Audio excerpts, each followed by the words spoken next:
Gonna lose my voice. Up!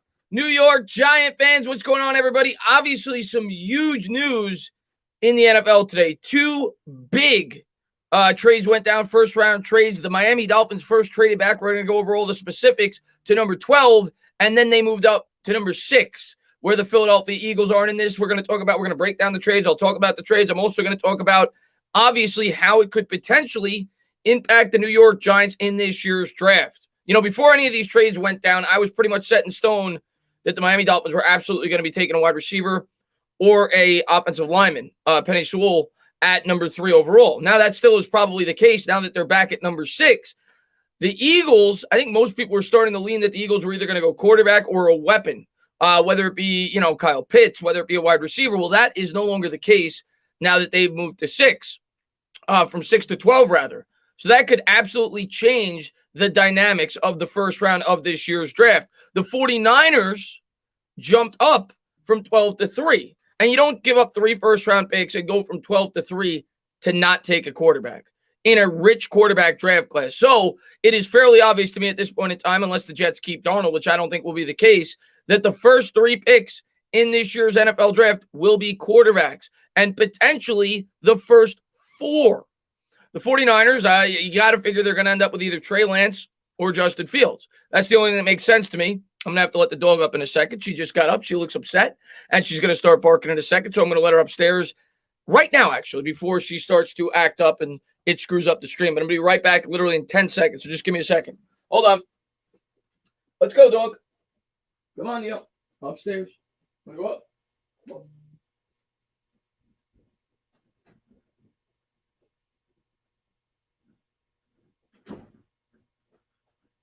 I knew she was going to start barking. She's temperamental, so got that out of the way. She looked like she was rested before I went live, but that wasn't the case. But obviously, big things going down today in the first round of the NFL draft. We're going to go over the exact trades, and then we're going to field some of your questions and talk about how it could potentially affect the New York Giants. I'm going to have a mock draft up tomorrow, so I'm going to go over all these specifics and where I think the New York Giants could be headed based off of today's events. It may not change our draft position all that much, but I think it does at least a little bit.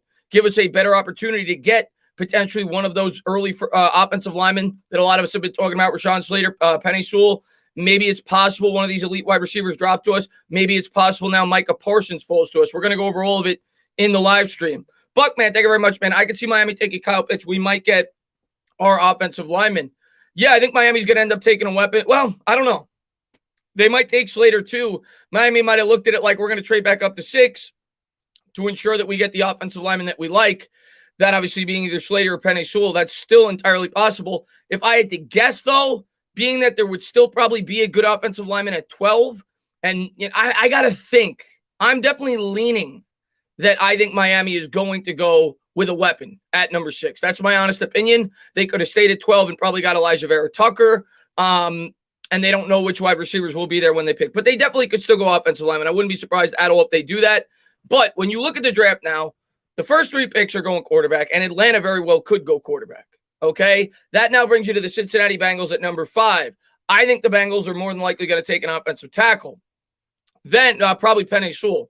Then at 6, yeah, I think they're either going to go Kyle Pitts or Jamar Chase. That's where my head is right now. I think they traded up to do that, but they could have traded up to ensure that they would have got Slater. But I'm definitely leaning more towards that they're going to draft a weapon at number 6. Then at number 7, and King Andy, man, thank you so much for the $2 donation. Then at number 7, the Panthers pick 8. 7 is the Lions. Lions are going to take a weapon. I think the Lions will probably take Waddle. Number 8, I think they go quarterback. However, it is possible somebody jumps them to snag the 4th quarterback. But if not, I think Carolina absolutely takes a quarterback. Then you're looking at the Denver Broncos, in my opinion, at this point in time, if Carolina is taking a quarterback.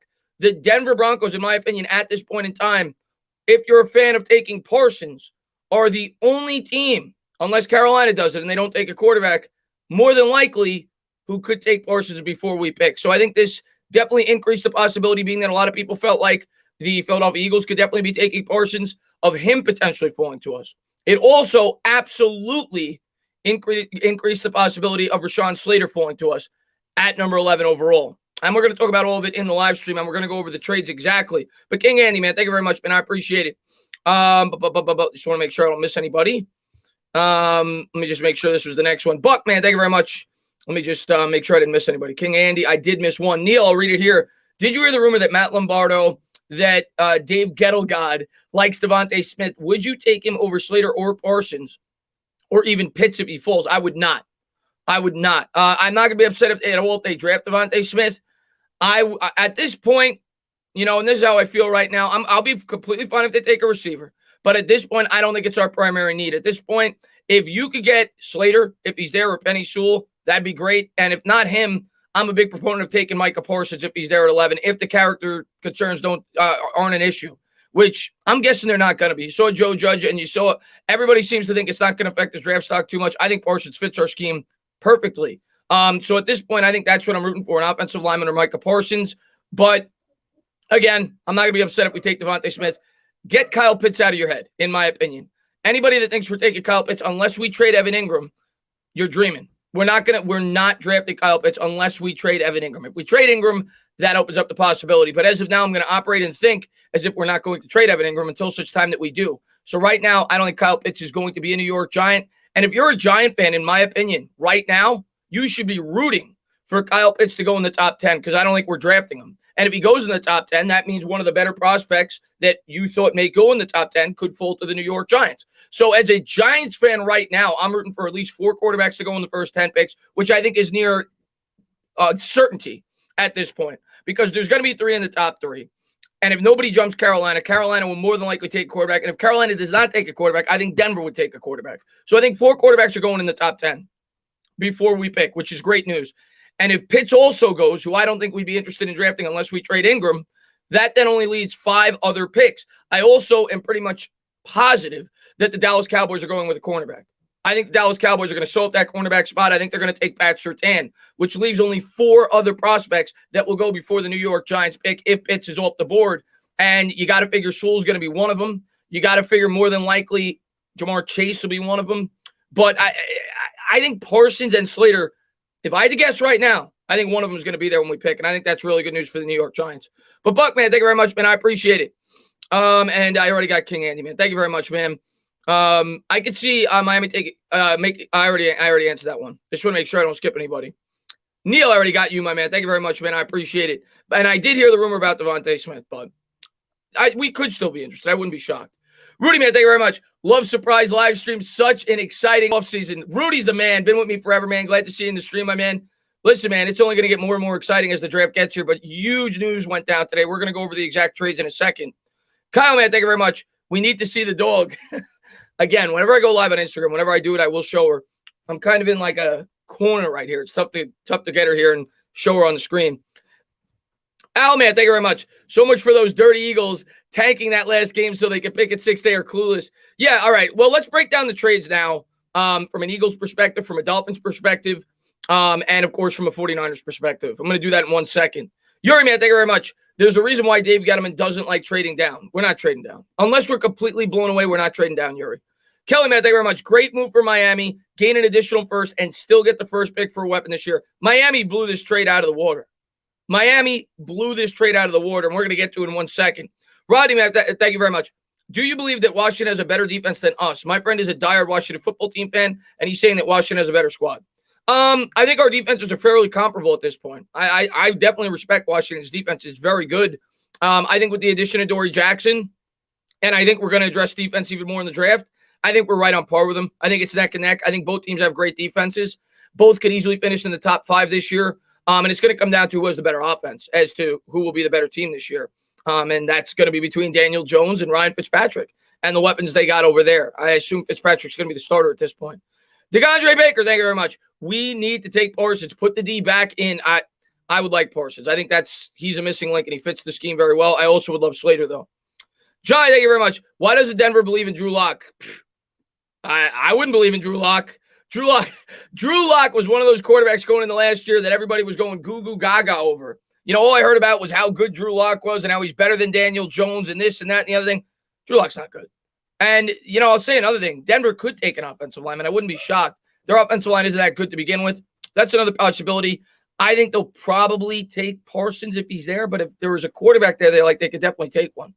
Duncan, man, thank you very much. I love Parsons, but I think the Notre Dame Yeah, the guy, Koromoa, is much better when you run both tapes. Coverage is better than most DBs. Why aren't people talking about him? A lot of people like Joke or Howard J-O-K, whatever the nickname is. He's very fast. Thing I worry about with him is his size. The guy's only 200 pounds or 205 pounds. He's got to pack on some muscle, but yeah, he's very fast. He's versatile. I personally would prefer Parsons. I think we have enough coverage guys in this team right now, and I think Parsons is definitely more than equipped to become a better coverage player in the NFL. He's definitely got the athletic ability. I would prefer Parsons. I know a lot of people like him, though. Andrew Christopher, hi. Hola, my man. Thanks for popping in, my man. And let's see. Thank you very much, my man. And we're going to go over these trades in a second. Brian, thank you very much. Did you hear that the Eagles tried to go to 3 to get Zach Wilson? I did not hear that. But I think the Jets are taking Zach Wilson at 2. I really believe that. But I'm gonna talk about what I think these teams could be thinking with these trades. So the first trade came out. The Miami Dolphins traded the number 3 overall pick to the San Francisco 49ers for the 12th pick, a 2021 third-round pick, San Francisco's comp pick from Robert Saleh. Obviously losing Robert Saleh. Hold on one second, guys. Obviously losing Robert Saleh is you get compensated with that per the new league rules. So they got that comp pick, which will probably be around the 100 range. So they got the 12th pick, the 100th pick this year, right around there, a first-round pick in 2022, and a first-round pick in 2023. So they dropped from 3 to 12. They picked up 3 first-round picks plus a third-round comp pick, which is a steep price. Obviously, what the 49ers are thinking there is we're going to go up, we're going to get a quarterback. You got to think it's either Justin Fields or Trey Lance. I think the other two will be off the board. So the 49ers obviously like one of those guys. They got a great offensive mind in Shanahan. They had a lot of injuries last year. They probably view if they go up and they get a quarterback, that could put this team over the top. They obviously don't believe in Jimmy Garoppolo at this point in time. So that's the reasoning behind that trade. That's the only reasoning behind that trade for the 49ers. They're going to get a quarterback, which is good for the Giants. The more quarterbacks that go, the better. Then the Dolphins take the 12th pick. They call up the Philadelphia Eagles, who, by the way, the Eagles tanked to get that 6th pick. Remember that. They could have the 9th pick had they lost. They decided to intentionally lose to get the 6th pick. They then use that 6th pick. They trade the 6th pick and the 156th pick to the Dolphins for the 12th and 123rd and a first rounder in 2022. So basically a late 4th for an early. The Eagles essentially give up probably a very late 4th for a very early 4th, somewhere in that range. They move up 33 picks in this year's draft, and they get a future first-round pick by dropping from 6 to 12. Now, by dropping to 12 for the Eagles, I got to think that means they're not taking a quarterback. If they were going to take a quarterback, you stay there, you take your guy. So that rules that out for them. Now, what they're thinking there at 12, they may be thinking we could get value at the wide receiver position. You know, they may feel one of these top 3 wide receivers will drop there. Maybe they think the Giants aren't going to draft one, something like that, and they'll be able to get their guy at 12, or maybe they're starting to invest in that offensive line. Maybe they plan to draft Elijah Vera-Tucker, and maybe they start to really plan to start this rebuild. From an Eagles fan's perspective, this year you're going to suck. You are going to be complete trash. We knew that already, though. You're in rebuild mode. But as an Eagles fan, I think you should be encouraged because you're starting that rebuild now. The longer you wait, the worse it's going to be. The Eagles get future draft capital. I understand the trade, but they're going to be really bad this year. And if they like the quarterback, I think they should have stayed at 6 and taken him. The other thing is, you would think if they believe in Jalen Hurts, they would have stayed at 6 and they wouldn't have been thinking about the future, and they would have been trying to improve the team around Jalen Hurts on offense to give him the best opportunity possible to be successful. They didn't do that. So I don't know, man. To me, I think they're in rebuild mode. I think they'll be taking a tackle or a wide receiver at 12 if one of the big 3 drop. I would take an offensive lineman if I were them. I think that's the long-term pick. I think that's what they should do. But they've been rumored to be interested in wide receivers along the process. But we'll see how it impacts the New York Giants. Like I said, I think Micah Parsons and I think Rashawn Slater are much higher possibilities than they were before today, which I think is very good news for the New York Giants. Let me just make sure I didn't miss anybody. We got Brian, man. Thank you very much, man. I appreciate it. And Bobby says, I bet you my trash Eagles take Lance. Trey Lance ain't going to drop to 12. There's no way Trey Lance is dropping to 12. Trey Lance going in the top 8. Trey Lance he's for sure going in the top 10. There is no way Trey Lance drops to your Eagles. I'd be shocked. Too much upset at a really nice pro day. Savage Bobby, man. Thank you very much. Someone tell Philly 500, no Chase, no Pitts. No, they ain't taking Chase or Pitts. They're rebuilding, my man. They're rebuilding, my man. Saraceno in the chat. He says, stand up. Somebody said they're a Fins fan. I'm happy. Let's break down the trade by a Dolphins fan's perspective. You guys what an incredible trade. The Dolphins, if they were at number 3, we all know the Dolphins were either going tackle or they were going wide receiver. By dropping now to 6, you're still going to get the same wide receiver that you would have probably gotten at 3.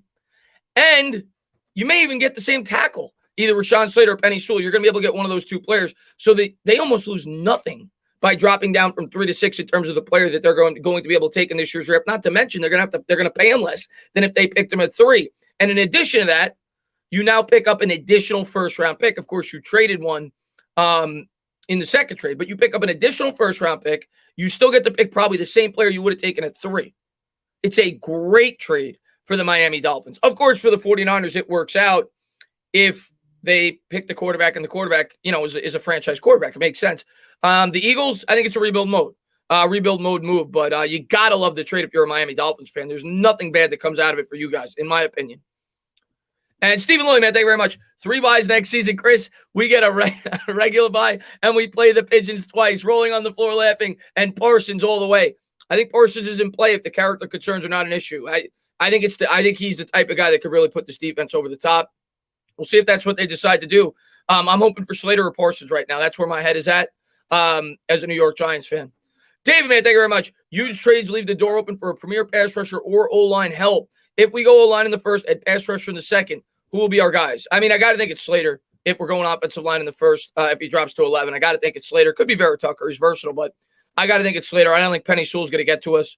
If we go edge rusher in the second, it could be a lot of guys, man. I mean, I don't think Olajari's dropping there. He seems to be moving up mock drafts. I don't think the guy from Notre Dame is going to be there. I'm not sure. I don't know if they'd go edge rusher in the second. I have to look more at it. I don't know if they'd go edge rusher in the second if they didn't go edge rusher in the first. It's possible they go somewhere else. They could take a second-round wide receiver. They could take a second-round interior defensive lineman. I'm not set in stone. I definitely think they could take an edge rusher in the first. I'm not set in stone that they'd go edge rusher in the second if they don't take one in the first. You get good value at a lot of other positions in the second round, but we'll see. MY Giants 26, man, thank you very much. Says, Chris, I'm here. Don't think I forgot. Well, I appreciate you for being here, my man. Thanks for popping in, MY Giants 26, my man. And Grim Soul says, must be nice to have a GM that will trade down. Yeah, Miami made a couple of really nice moves today. There's no doubt about it. Out-of-the-box thinking, really smart moves. The other thing that it does for Miami, by getting this additional first-round pick, obviously I don't think they're drafting a quarterback now. I think they're sticking with Tua this year. But if Tua doesn't work out this year, if Tua struggles, what it does for Miami the next year in 2022, it gives you more ammunition to move up and get a quarterback because now you have an additional first-round pick. So it also does that. They could couple those picks, try to move up, get a quarterback next year if Tua doesn't work out this year. I think they're going to do everything in their power to help Tua out. I think they're going to draft him a wide receiver. They already got him Will Fuller, and there's going to be no excuses there for Tua. G Nation, man, thank you very much. I appreciate it. Stand up, Dana. I know you are excited. I am completely convinced that not only do we win the division, but also make a deep playoff run, if not, well, I love where your head's at, G Nation. I hope you're right, my man. DJ Smooth says, Zach Wilson, I would have traded up for him, but hey, Jones got a ball this year, or people going to do 2020 hindsight. It would have cost a ton. You would have to give up 3 first-round picks. You saw the trade today. 49ers jumped from 12 to 3. If we jump from 11 to 2, say the Jets were willing to trade with us, it would have cost us 3 first-round picks and a third. That's a lot. That is a lot. And Jared, man, thank you very much. Hey, Chris, Eagles not going quarterback now. No, I don't think the Eagles are going quarterback now. I'd be shocked if the Eagles go quarterback now. If I had to guess, I think the Eagles more than likely are going to go wide receiver, but possibly offensive line. Wide receiver, offensive line. I think that's what they're doing. Max, man, thank you very much. You seem to be in on Parsons. You'd rather have him than either one. Matt, I think I still prefer Slater. If it's Slater and Parsons, but it's like, yeah, I'm very close. I think Parsons could put this defense over the top. But for me, it's Slater or Parsons if the character concerns are not an issue. I think he's one of the 3 or 4 most talented players in this draft.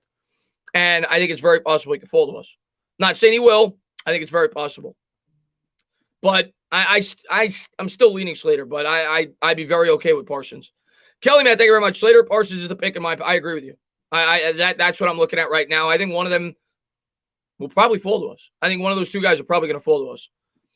And Brandon, man, thank you very much. I think the trade allows one of the big 3, Slater, Pitts, or Chase, to fall to us since now another team is drafting a quarterback in the top 10. There's going to be 4 quarterbacks off the board in the top 10. It's going to be 4 quarterbacks. And as a Giant fan, who knows? Maybe it gets crazy. Maybe somebody really does like Mac Jones. Maybe they jump into the top 10 and 5 quarterbacks go. You don't know. It's going to be a very interesting draft. I'm looking forward to it, my man. But thank you very much, Brandon, man. I really appreciate it, my man. And Danny Thomas says, stand up. How about those New York Knicks? Baseball starts soon. Great time for sports. Danny, I'm super excited for the Mets. Knicks with an unbelievable comeback last night. 17-point deficit. And I said it in the live stream, the most underappreciated point in that game was Taj Gibson. RJ Barrett was upset with himself. He was really struggling. Taj Gibson went over there, showed him encouragement, and then RJ Barrett turned the corner, and the Knicks ended up winning the basketball game. Jack, man, thank you very much. Trade back scenario, opinions. Giants to win the NFC's, calling it. Now also Eagles suck. Just had to get that one in there. Yeah, Jack, I mean, it's possible we could trade back, but at this point in time, I don't think we're going to trade back because, like I said, I think it's very likely that 4 quarterbacks are going to go in the top 10. And at that point, our pick is not nearly as valuable in a trade-up scenario. So I don't think we're trading down. I think we're going to stay at 11. Unless only 3 quarterbacks go in the top 10, which I don't think is going to happen, I think we're staying at 11. I don't think we're trading down, Jack. I really don't. But you never know on draft night. Who knows? But I doubt it. I think we stay at 11, and I think we're going to end up taking Slater or Parsons or a wide receiver. It's still possible, but Slater, Parsons, or Devontae Smith. That's probably where my head is at right now. G Nation, man, thank you very much. Says, smash that like, guys. I appreciate it, man. Anybody that may be new to the channel, hit that thumbs up, subscribe, ring the bell. Thank you guys for being here. DJ Smooth, thank you very much. Zach Wilson is going to be a star, and if Jones sucks, who in 2022 draft as a quarterback? Well, we'll worry about that in 2022. I'm not even thinking about that draft right now. I'm just thinking about Daniel Jones improving. If mid-season he's struggling, maybe you start to look at that. I'm not even thinking about that right now. I'm thinking about that the New York Giants improved the team around Daniel Jones. I'm thinking about Joe Judge in his second year as a head coach. I'm thinking about Daniel Jones having more familiarity in the scheme. I'm thinking about adding weapons on the outside. I'm thinking about Saquon Barkley coming back from injury. I'm thinking about having a much improved offense and Daniel Jones thriving because of it. I'm not thinking about the 2022 draft and drafting a first-round quarterback. I'm rooting for Daniel Jones. I think he can get it done, and hopefully he does. John, man, thank you very much. If the Dolphins move back to 6 and get the same player and use the extra pick for a Deshaun Watson package, they win the – oh, man. And that's possible, too. They accumulate a lot of draft capital. Maybe they're doing it to trade for Watson. I don't know. But at this point, I don't think anybody's trading for Watson with all the legal troubles. But regardless, there was a brilliant move by the Dolphins. Steven, man, thank you very much. You said that you want Mons to say who they would like to get wrenches. If I can, I'd like to say Lake Nona for the next one when you give them out. There you go, Lily. Lake Nona. I'll give it out to Lake Nona for sure. The next mod I give out for sure, man. Right now it's kind of hard because there's a lot of people in here, but I will. Frank, man, thank you very much. I like Parsons at 11 because he completes the defense. And I really do think a very good guard/center prospect will be there in the second. Yeah, well, I think the Giants are going to have to evaluate that. And if they feel like Wyatt Davis could be there or, they really like an offensive lineman that could potentially be there in the second. Another guy you want to keep an eye on is, I think it's Trey Smith from Tennessee. I don't know if we would take him in the second. Maybe he's a third-round prospect. I haven't looked at the updated mocks. But remember, the New York Giants like to bring in guys with familiarity. Trey Smith went to Tennessee. Who did we just bring in? We just brought in Jeremy Pruitt. He was the head coach of Tennessee last year. He's a guy I got my eye on as a potential draft pick in the second or third round if we go with a guard. But, yeah, no, if they value the interior offensive line in the second, they feel like they could get good value, yeah, they might go Parsons. They might go with a wide receiver. I think they definitely need to address the interior offensive line, though, in the first 2 rounds. Gavin, man, thank you very much. Howie is driving me out of my love for the Eagles. It's sickening. Gavin, here's what I'm going to say. I know you're a huge Eagles fan. You're a great supporter of mine. My honest opinion on this trade, I could rag on your team. I think the trade could work out for you guys. It's just that you're starting a rebuild now. You have to accept that as an Eagles fan. I'm not saying it will work out. I think it could. But you got to accept that as an Eagles fan. You guys are in full rebuild mode now. You got to accept that. And you got to hope that the Eagles draft well going forward and they build this team around your quarterback and it works out. But I think this trade obviously signifies that the Eagles are in rebuild mode. They're starting to rebuild. It's blatantly obvious. And if I was an Eagles fan, to be completely honest with you, Gavin, it's what I'd want because your team can't compete. Your team can't compete this year. It's better to knock it down and start over. And I think that's what you're doing. And I think it could work out to be the right decision. I'm hoping it doesn't, but I'm being honest with you. It could. And I think that it's better to start the rebuild now for you guys than wait another year or two. Trust me, us as Giants fans could tell you. We waited a year too long in 2018. Trust me, us as Giants fans could tell you. Brandon Rogers, man, thank you very much, man. Lance Wilson, Mac Jones, who the 49ers picking? I think they're going with Fields. I think the Jets are going to take Wilson. I think they're going with Fields. Trey Lance or Fields. I personally prefer Trey Lance. I'd have to think about who fits that offense better. I know there's a lot of I don't know. I have to think about who fits that offense better, but I think it'll be Trey Lance or Fields. I don't think it'll be Mac Jones. I'd be shocked if it was Mac Jones. I think it'll be Trey Lance or Fields. DJ Spoon, man, thank you very much. What's your thoughts on Zach? Where's he go? Jets. He's going to the Jets. I don't believe any of this Sam Darnold, we may be sticking with Sam Darnold stuff. I don't believe that. I think it's nonsense talk. I think the New York Jets maybe are trying to increase the trade value of Sam Darnold. I think Wilson's going to the Jets. I absolutely think he's going to the Jets. And Michael, man, thank you very much, man. I appreciate it. He says, with the teams that were trying to move up to 3 for Wilson, the Eagles were rumored. What does that say about what the Jets are going to do at 2? I still think they're taking Wilson. But maybe not. If the Jets, maybe the Jets trade out. Or maybe the Jets take Penei Sewell and they believe in Sam Darnold. I personally think, and I'm not even a Darnold hater, I personally think that would be a horrible decision. He's entering the 4th year on his rookie contract. You have no answers about him whatsoever right now. You're in a prime position to take a quarterback and reset the rookie cycle. I think they have to take a quarterback. I don't think they have a choice. If they stick with Sam Darnold at this point, I think it's a massive mistake. I really do. And I think Sam Darnold could be a successful quarterback. But he's about to be a free agent in a year. I mean, I think they have to draft a quarterback. I think it's the right decision. Ash Money, man, thank you very much. Miami's taking either Parsons or Slater / Penei Sewell. They could take a wide receiver, Ash Money. They could take a wide receiver. What if Detroit prefers Waddle or Smith over Chase, like the Raiders last year? Jamar Chase to the Giants. Okay, let's say Miami takes the offensive lineman. Let's just say that. I think that's possible. I honestly don't think they're taking Parsons. But let's say they take the offensive lineman. Maybe they could take Parsons. But let's just say they take the offensive lineman. And Detroit prefers Waddle or Devontae Smith to Jamar Chase, which is possible. Then you got to figure Panthers are probably going quarterback. Denver's not taking. Yeah, Jamar. If Miami does not take a wide receiver and Detroit does not prefer Jamar Chase as the top option, Jamar Chase could fall to us. Do I think that'll happen? No. I think Jamar Chase will be off the board to either the Detroit Lions or the Miami Dolphins. But it's possible. But I'm not banking on it. Eric, man, thank you very much. I appreciate it. He says, what the hell? Go out shopping for a couple hours, come back, and the draft went bonkers. How many quarterbacks will be drafted before 11 now? I think 4. I think 4 quarterbacks are off the board by 11. Possibility of 5 if something crazy happens, but I think 4. And Alphabet, man, thank you very much, man. He says, I become convinced that it is crappy modern rules that make the average or worst quarterbacks way better than they actually are. How many good quarterbacks are really come out of the last 6 or 8 drafts? Well, yeah, it's obviously much easier to play the quarterback position in today's NFL with all the, the changes to the rules and everything else. They've babied quarterbacks. There's no denying that, my man. I mean, that's obvious. And I think, listen, I've always believed this.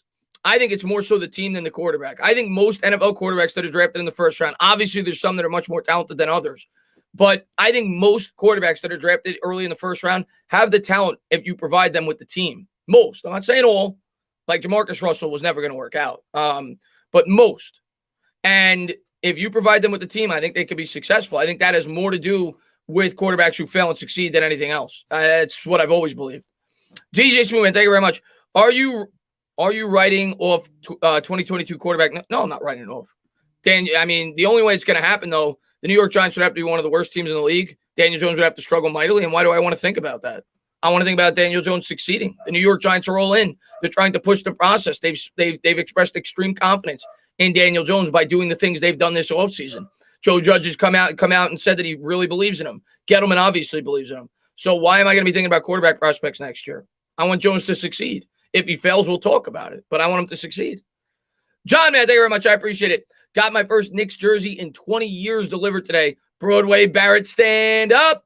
Also, Slater, Zaven Collins, or Parsons, Wyatt Davis.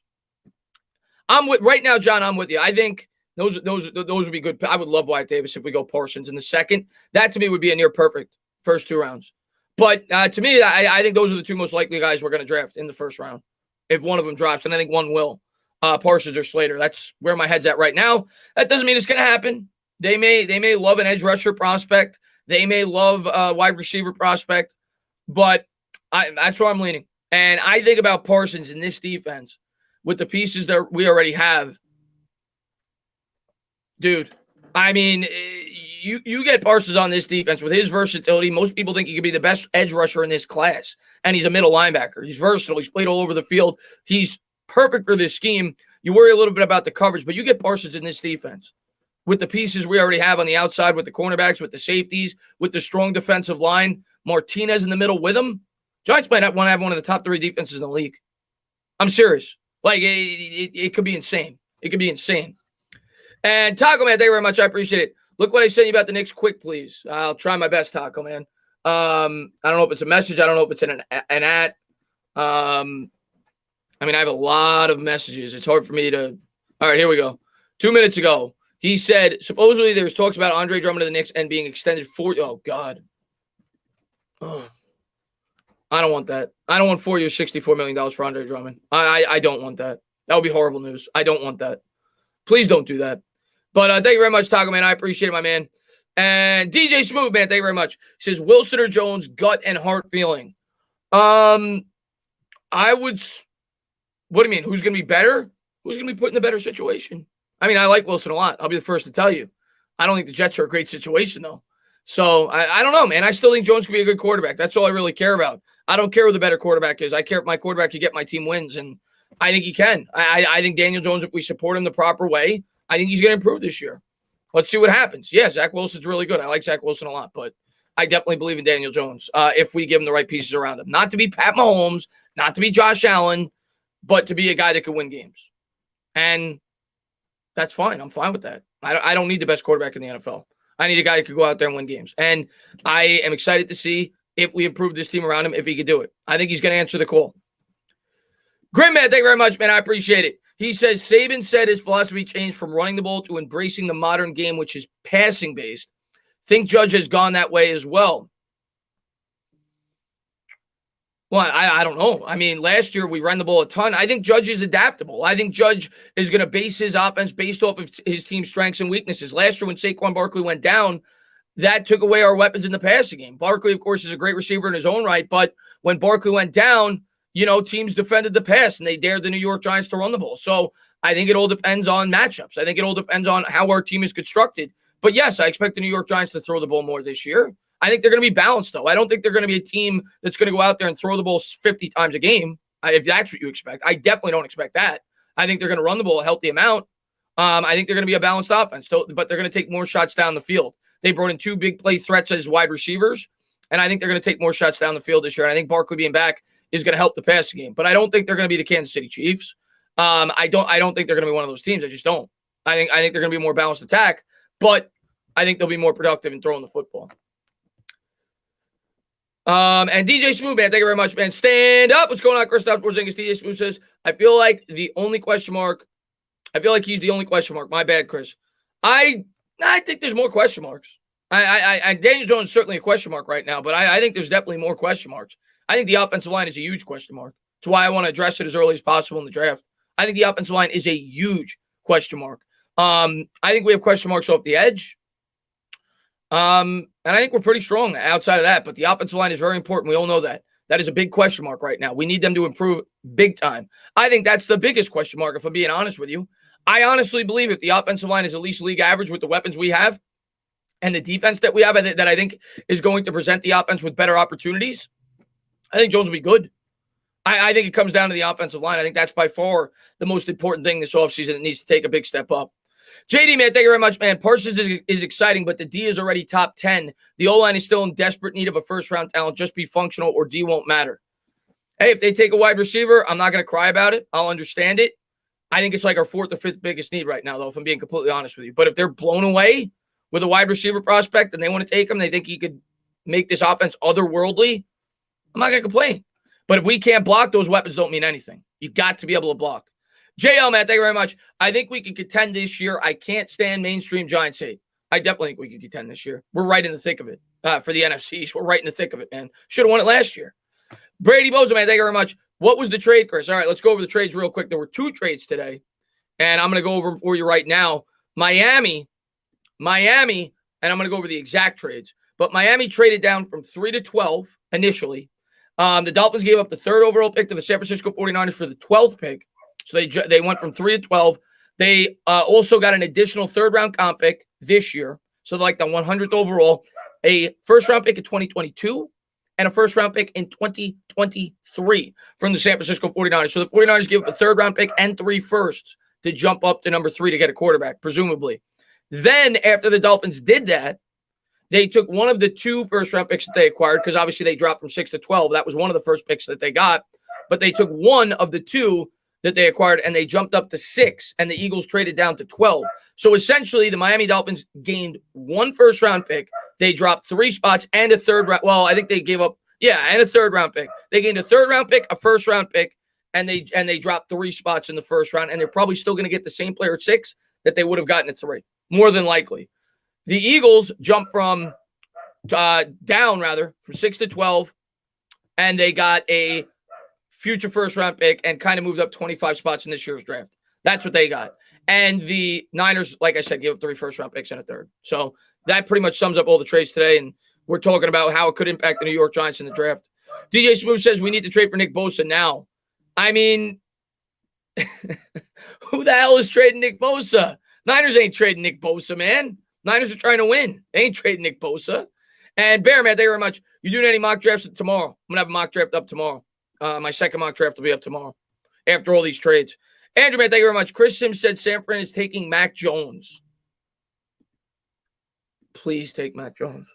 Please take Mac Jones. Please take Mac Jones. I would be in love if they took Mac Jones. I'm going to tell you this right now, and I don't think they are. If the 49ers take Mac Jones, more than likely there's going to be 5 quarterbacks gone in the top 10 picks. I think there's going to be 5 quarterbacks gone in the top 10 picks. If the 49ers take Mac Jones. I'm begging that they take Mac Jones. Because I can't see Lance getting out of the top 10. Denver, I think, would take him, or Carolina would take him, or a team would jump up and get him in the top 10. And I don't think Justin Fields would fall to the top 10. If Mac Jones goes number 3, I think 5 quarterbacks go in the first 10 picks. That would be amazing news for the New York Giants. McCann, man, thank you very much, man. I really appreciate it. He says, they saying on Philly radio how he might inquire about Watson.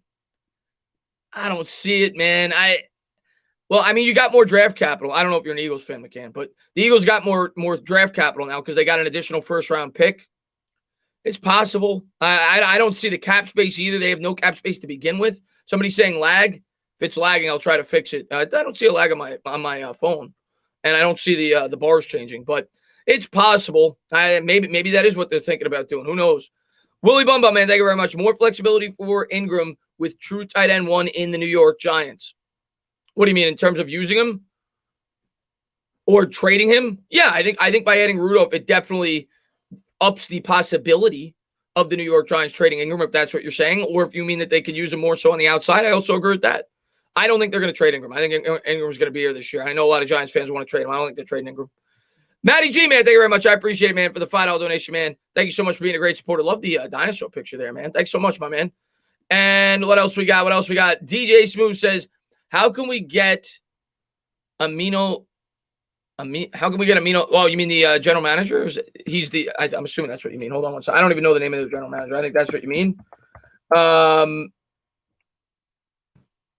Maybe. I don't know. I honestly don't know the name of the general manager, but that's what you mean. I think our next general manager, DJ, is on the roster. If that's what you mean. I think our next general manager is on the roster, and I think that's the guy that we brought in from Detroit, O'Brien. I think he's going to replace Dave Gettleman. That's going to be our next GM. He's got ties to Judge. He's got some experience. I think he's going to be our next GM. I think we brought him in knowing that. The Giants historically have always hired in-house. I think they brought him in to be the guy that's going to eventually replace Dave Gettleman. That's what I think is going to happen. I'm almost positive of that. That's what I think is going to happen. Ammo? How can we get? Is that what he meant? I honestly don't know what he meant. And Lefty, man, thank you very much, man. I appreciate it. He says, who do you want more than anyone in this draft? At this point, I'm praying for either Parsons or Slater. I think those are what we need right now.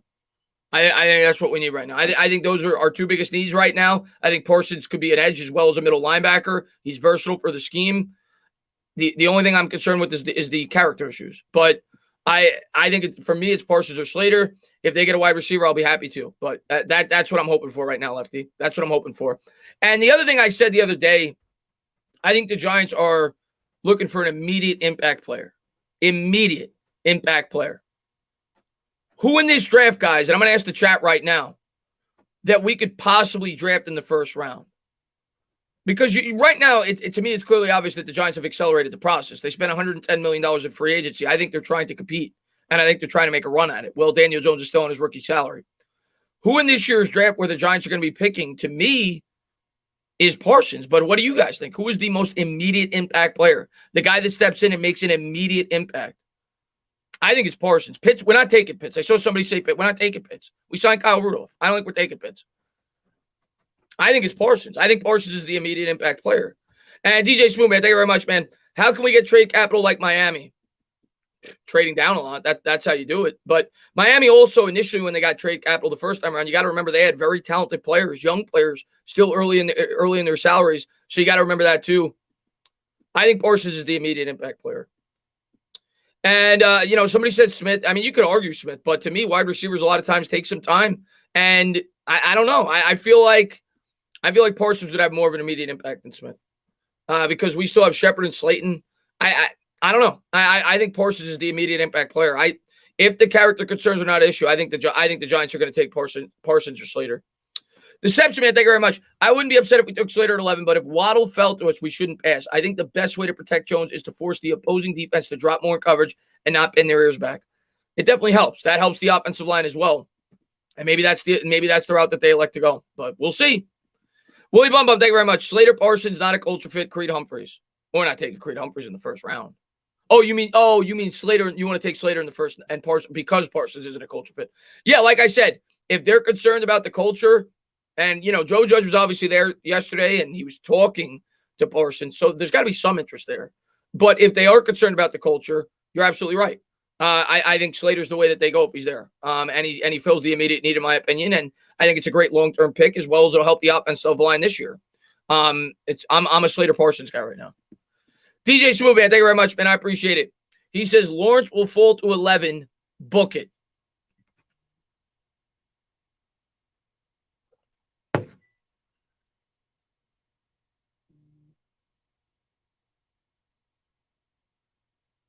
DJ Smooth, I love you, my man.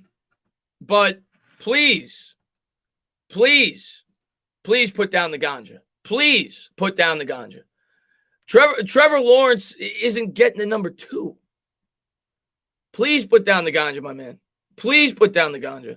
What's going on there? Ed Manning's popping in the stream. I think Authentic's in the chat. I saw somebody say, Authentic, what's good, man? What's going on, Authentic? Manning's popping in. Rick says, what the hell happened? Big trades happened.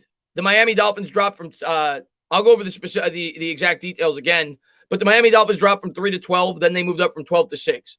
The Eagles moved down from 6 to 12. The 49ers moved up from 12 to 3. There's a lot of other draft picks involved in this, but the 49ers are going to be taking a quarterback at 3. They gave up 3 first-round picks to Miami and a third-round pick to jump up from 12 to 3. They're going to be taking a quarterback. Miami got 2 additional firsts plus the 12th. They then took one of those firsts, so they kept one of the additionals that they got, moved back up to 6, and the Eagles moved down, acquiring 1 first-round pick. That's basically what happened in a nutshell. So now the Dolphins, more than likely, are going to get the same player at 6 that they would have gotten at 3. More than likely. And they picked up an additional first-round pick and a third. Mountain Man, thank you very much, man, for the $5 donation. I appreciate it, my man. Thank you very much. So absolutely crazy day in the NFL, and we're talking about all the implications in the draft and what it could mean for the New York Giants. I hope we don't take Kwity Paye. I won't flip out, but I hope we don't take Kwity Paye. You always, man, thank you very much, Chris. Everyone wanted Isaiah Simmons last year. I don't want Parsons. We need O-line help now. Hey, I am leaning Slater first. I probably prefer Slater first. Slater 1, Parsons 2. That's where my head is at right now. Slater 1, Parsons 2. But we'll see. I'm going to be happy either way. If we get either one of those 2 players, I'll be very happy. If we take Vera Tucker, I'll be happy. I'm not going to cry if we take Vera Tucker. I'm not. If they feel like he's could be a very good offensive lineman, we need it. He's versatile. He can play the tackle and the guard. I won't be upset. But I'm hoping Slater. Slater's the guy I want the most, to be completely honest with you. And I think today made it much more possible that it could happen. And if it's not Slater, I think one of those 2 guys are going to get to us. The question is, will the Giants take Parsons if he's there? But I think Parsons and Slater, one of them will get to us at 11. And Noah, man, thank you very much. Brother is an Eagles fan, and he was shoving Jamar Chase down my throat since they threw the last game. This is perfect for me personally. Oh, you got to love it. Oh, you got to love it. They had Jamar Chase, Kyle Pitts penciled in They said it was such a great idea that they tanked because it was going to help the team so much this year. And again, the trade could work out long-term by trading down. They're starting to rebuild, but I can't wait to beat the hell out of the Eagles. I don't want to just beat the Eagles this year. I want to obliterate the Philadelphia Eagles. And don't think that Joe Judge is going to take his foot off the gas pedal. He comes from the school of Bill Belichick. We all know that Bill Belichick is never scared to make an example out of a football team and run the score up. If the New York Giants have an opportunity to embarrass the Philadelphia Eagles this year after what they did, they're going to do it. They're going to do it. If we have a chance to beat the Eagles by 40, we're going to beat the Eagles by 40. I want to blow them out. I want to sweep them. What's up there, LA Sports, man? Thanks for popping in the stream, my man. I appreciate it. What's up, McCann? McCann says, blow out the Eagles. That's right, my man. So the Eagles tanked and kept us out of the playoffs just to trade down. That's essentially what happened, Thor. That's essentially what happened, Thor. What's up, Yosef, man? Thanks for popping in the stream. Johnny D says, Tana, 5 quarterbacks in the top 10 would be insane. Who are the top 6 non-quarterbacks on the G-Men's board if you're in charge? Okay, let's just say 5 quarterbacks are going, and that means only 5 other players are going to go. Yeah, my board for the Giants, Penny Sewell's probably one for me. All right, I'll name the guys that I'm hoping for. Penny Sewell, Slater, and then one of the 3 wide receiver prospects. Jamar Chase would be my favorite. Jamar Chase, then probably Waddle, then probably Devontae Smith. And I know I'm forgetting somebody. Who am I leaving out here? Slater, Parsons, the 3 wide receivers. Oh, and Pitts. But I don't think we're drafting Pitts. As a matter of fact, I hope Pitts goes in the top 10 because I don't think we're drafting him. I think it would only help the Giants because I don't think we're taking him. So if that's the case, Pitts going ahead of us is a good thing. It bounces one of those other guys back to us. But I probably have a Penny Sewell, Slater, and Parsons are like neck and neck, and then the 3 wide receivers. Good trade for them, but the Eagles fans are in tears. Long term, it could work out to be a good trade for them. Long term, I think it could work out to be a good trade for them. Mountain Man, thank you very much. I appreciate it. He says Penn State's pro day commentator said Parsons reminds them of LeVar Arrington, but maybe more athletic. Parsons will be an intimidating. Parsons is a freak, man. Parsons is a freak. It's just the character things. That's what you worry about. Gabe, man, thank you so much for the $5 donation. I appreciate it. Sean says, I want to play the Eagles week 1. I want to play the Eagles week 1 under the lights in front of everybody. Sunday night football, and I want to embarrass them. That's what I want. But Sean, man, thank you very much, my man. I appreciate it. What's going on there? Eat the man. Thanks for popping in. Why is everybody saying Parsons isn't a culture fit? But Slater is.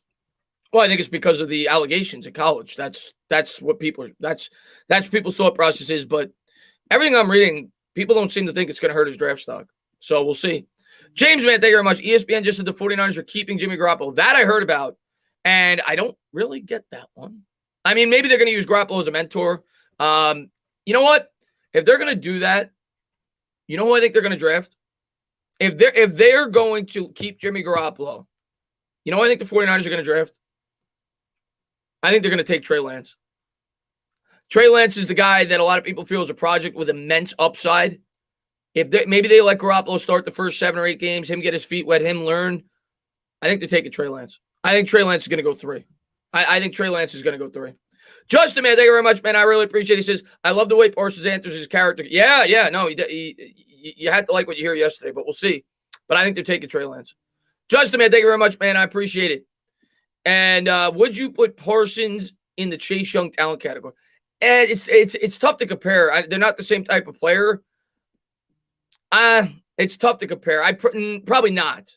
I think Chase Young is like otherworldly in terms of his upside, but he's damn close. Parsons is damn close. The only reason why Parsons may fall out of the top 10 this year, in my opinion, outside of the potential character concerns, is the fact that there are so many good quarterbacks, and that's going to bump him down. That's the only reason. I think in most drafts, Parsons is a top 6 pick, 7 pick. I think he's really good. Stephen Lilly, man, thank you very much. I appreciate it.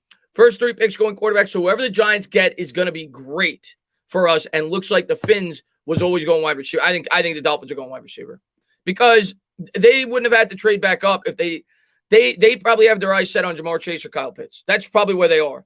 And they said themselves, there's no way they're getting to 12. Let's trade back up and get him. Because they could have stayed at 12 and probably still had a shot at Slater and definitely still had a shot at a guy like Elijah Vera Tucker. I don't think they're trading back up for Slater. I think they're trading back up for a weapon. I think a weapon will be going to the Dolphins at 6. I agree with that, Stephen Lloyd from across the pond. By the way, I wanted to shout out Authentic when I pulled up his comment. Go check out Authentic and the Beer. They got a great podcast. Great guy. Check him out. DJ Smooth says, I hope DJ balls. I need him to be elite. I need him to be good. I need him to win football games, my man. And I think you get it done, but we'll see. Matthew says, great. Now we can have a tight end with no hands and a tight end with no feet. All jokes aside, I love the Rudolph signing. Galladay and Rudolph, great red zone threats. That's the thing, Matt. It's going to help us tremendously in the red zone, where we struggled. We were 31st in the league last year. Plus, you get Barkley back. It's going to help us a lot in the red zone. Frank, man, thank you very much. I really do hope they do. The Eagles are basically saying that the Dolphins will have a top 10 pick next year. I see them making the playoffs or just not making it. Can't make sense of it. Well, they're definitely, the Dolphins, if the Dolphins don't make the playoffs, they'll be right in the thick of it. But I think they're going to make the playoffs. Now, it's possible they don't, because the Patriots definitely improved their team. They definitely went out there and spent a lot. And the Bills obviously are good. So it's a tough division. But I think in the end, the Dolphins will get in. Probably as a wild card. I think the Bills are still the favorite in that division, but I think they'll get in. Gay man, thank you very much, man. He says, if he's there, I feel like we're definitely taking Parsons, especially with his former coach Chaos, all the other Penn State guys there, Saquon, Cam Brown, and the culture we have here. He'll be fine. That's a big factor as well. Last year you saw it. Giants brought in a lot of guys with ties to the coaching staff, whether it be free agency or whether it be the draft. So, yeah, I think it's a good point. And the Giants, I'm sure, are doing their background on him, and Coach Spencer's definitely going to help with that. And Tiana, thank you so much. She says, blow them out. Thank you, popping in, Tiana. I appreciate it. I'm with you, man. I want to beat them by woman, rather. I called you a man. Didn't mean to do that. That's just a force of habit. I want to beat them by 40 points if we can. I want to embarrass them. But thank you very much. I appreciate it. Brady, thank you very much. He says, what up, bro? Get the O-line. Time to protect Jones. Listen, I want Slater. I want Slater bad. I want Slater bad. He's my first choice. I want Slater bad. But if not for Slater, Parsons would be a really nice consolation prize. And Brady says, what up, bro? Get the O-line. Time to protect Jones. Oh, I just read that one. I just read the same super chat twice. What am I doing? And King John, man, thank you so much for the $3 donation. Let me make sure you didn't say anything. It was just sometimes it doesn't pick up. Message was retracted. I don't know why that happens. Sometimes that happens. King John, just do me a favor. I'll look out for you in the chat. Don't donate again. I don't know why. Every once in a while that happens. Don't donate again, King Jaw. I'm going to look out for you in the chat. And if I see you, I will definitely address what you said. So definitely, type it in the chat and I'll look out for it. But King Jaw, man, thank you very much. I don't know why it was retracted. That happens every once in a while. And DJ Smooth, thank you very much. Why would the Jags go Lawrence? You serious? You serious? You think the Jags are they're okay with Mr. Mustache, Porn Stash over there? You think they think he's the future of that football team? You have an opportunity to take the most talked about quarterback since Andrew Luck. I'm telling you right now, they're taking him. It's a lock. It's a freaking lock. And David, man, thank you very much, man. I appreciate it. He says maybe a good future move for the Eagles to trade down after their obvious tank last year. So let's drop down 20, 40 burgers on them this year. Go, G-Man. I want to absolutely embarrass them this year. And I'm still looking out for that super chat. Just type it again, my man. It was who was it? It was King John. I'm still looking out for you, my man. Killing you, thank you very much. Sorry for being late, but don't ever apologize. Thank you so much for being here. Chris, mind filling me in? Yeah. Again, I'm gonna do it as quick as I can. So basically the Dolphins, the Dolphins were involved in 2 trades. They traded down from 3 to 12, and they got 3 first-round picks from the San Francisco 49ers and a third. So one of them, of course, to 12. So 2 additional and a third. Then, and the 49ers are obviously taking a quarterback. They moved up to 3. They gave away all that draft capital. Then the Dolphins jumped from 12 to 6. They gave up 1 future first-round pick to the Philadelphia Eagles and, of course, the 12. So the Eagles picked up a future first and I think a third, if I'm not mistaken. And they moved down from 6 to 12. The Dolphins are going to get the same player they got at 3, more than likely at 6. So it's a brilliant trade for them because they picked up an additional first-round pick after the trade-up. So that's basically what happened. Cosimo, thank you very much, man. Devontae Smith is the best wide receiver. He's one of those guys that doesn't wow you with anything. But if you watch, you just go, he's open every play. Yeah, people compare him to Marvin Harrison. I think he's a really good player. Again, I'm not going to be upset if we take him. Guy won the Heisman Trophy. He's really good. And I'm still looking out for King Ja. I'm going to look in the chat right now, actually, to see if he typed anything, and then I'll get back to these. King Ja. King Jaw.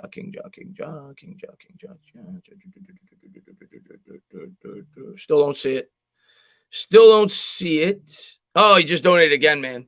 All right, I'm gonna get to that 1 second, King Jaw, man. You didn't have to do that, man.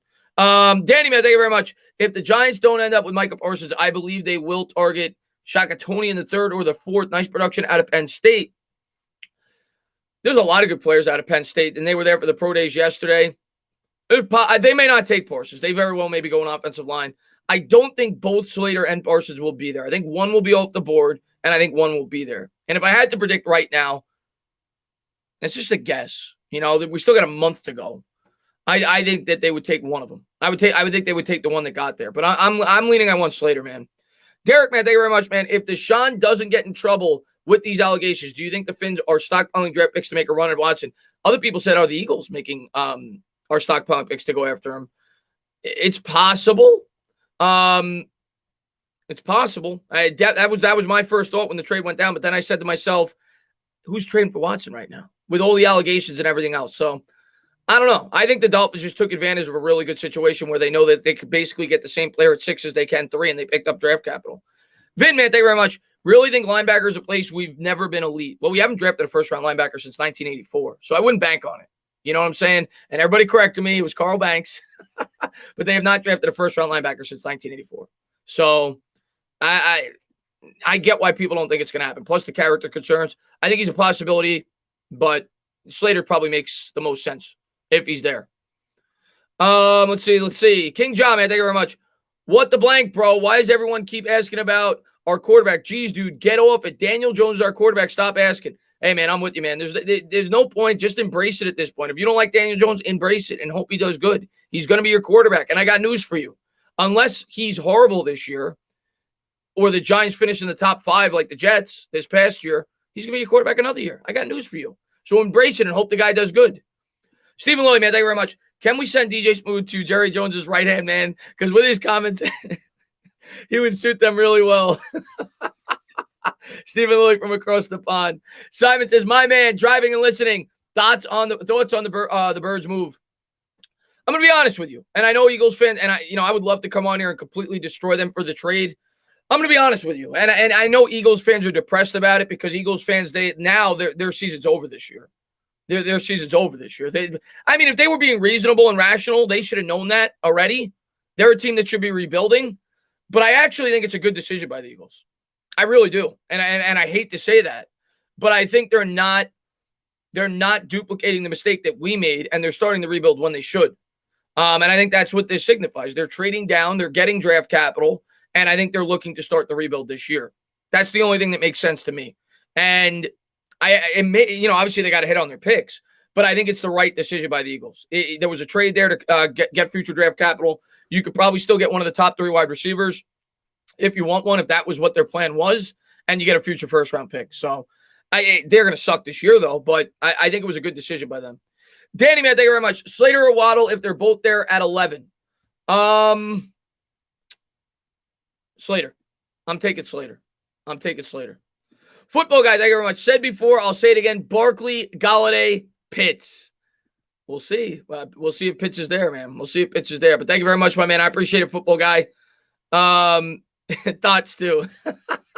I read it first. I'm like, did he mean thoughts? Vincent V. Brown, man, thank you very much. Reading into the Watson stuff, I thought at first it was BS, but many massage therapists coming out, sounds like he has a weird fetish, and it's all true. Yeah, I didn't read too much into it because it's, I really don't want to be completely honest with you, but I probably should read more into it. But from everything everyone told me was it seems like there's some traction to these Deshaun Watson allegations, and we'll see. Frank, man, thank you very much. He says, my cousin is an Eagles fan, asked him what is going on, and he said Roseman being a goofball. Hey, I just hope it doesn't work out. And we all know that Roseman's not a good drafter to begin with. They should have fired Roseman. Let's be real. The Eagles should have started the rebuild this year, and they should have started from scratch. I was thrilled when they brought him back. But the only thing that makes sense to me here is that this has to be that they're starting the rebuild. It has to be. Otherwise, you stay at 6 and you try to help out your quarterback the best that you can, or you draft a quarterback. Yeah. Personally, if I was an Eagles fan, I would have preferred drafting a quarterback at 6. That's what I would have preferred. if they like the quarterback. I would have preferred drafting a quarterback at 6 because I honestly don't think, and especially now, you know what I'm saying? Like, you have a quarterback on your team right now that I think we all realize is not the most talented quarterback in the world, and he's a guy that could use some help. So if you are going to stick with him, Hurts, well, then you stay at 6 and you help him as much as you can, whether it be the top wide receiver on your board or the offensive lineman. Or you draft that quarterback if you don't believe in him. So I completely understand why Eagles fans are upset, and maybe they're not in love with any of these quarterback prospects in this draft. I don't know. But if I was an Eagles fan, I would have wanted to start the rebuild, and I would have wanted to start the rebuild with a new quarterback because I don't think Jalen Hurts is going to be their long-term answer. That's just my honest opinion. Josh, man, thank you very much. The Eagles hired Nick Sirianni. Yeah, Nick Sirianni was not super impressive in his opening press conference. He does have the ties to the old scheme, I think, right? Oh, no, he doesn't. Wait. No, he doesn't, right? I don't even know. But Sirianni did not impress me at all in his opening press conference. He's young, we'll see. But the thing is with the Eagles, I think it's much like the Giants in 2017 or 16 rather. No, 18 when we hired Shermer. I was thinking McAdoo. In 2018 when we hired Shermer, we were not a very attractive destination. I've said that several times. Like, I don't think the Giants had the pick of the litter, and it's why I didn't necessarily think it was the right year for the Eagles to try to make a coaching change, even though I think with Doug forced their hand. They had to make a coaching change because of what he did, the tanking. He forced their hand. It would have been a media nightmare if they didn't do it. But they have a situation where what good coach with credentials in their right mind is going to sign on with the Philadelphia Eagles? Who wants to be told that Jalen Hurts is going to be your quarterback? Who wants to inherit negative $70 million in cap space? Who wants to inherit aged veterans that are falling off the cliff? It's a horrible situation. It's probably the worst situation possible to take on as a new head coach. That's my honest opinion. And that's why they ended up with Nick Sirianni. But if you're an Eagles fan, you got to hope that it plays out well. A pimp named Slickback, thank you very much. He says, Giants got Zach in free agency. Let's get Slater next. Let's go, my man. Let's go. I would love Slater, man. And I love that you're all aboard the Hog Molly train. You know I love my hogs. And Rodney, thank you very much. Howie with 11 picks in the draft this year. Yeah, that means 11 busts. That means 11 reaches. Let's go Parsons. Crispy says, we'll see, my man. Slater, Devontae Smith will be the pick. He could be. He's who I mocked in my first mock draft. He could be. Giants obviously have shown some interest reportedly. He could be. Yeah, I think it's at this point, I think it's Parsons, a wide receiver, or Slater. I think that's what we're looking at in the first round. Vin, man, thank you very much. Sherman was obviously not a leader. Good caller, though. Yeah, good play caller. Horrible head coach. Good play caller. You had people falling asleep in meetings. You had people falling asleep in freaking meetings. His players didn't respect him. But thank you very much. I appreciate it.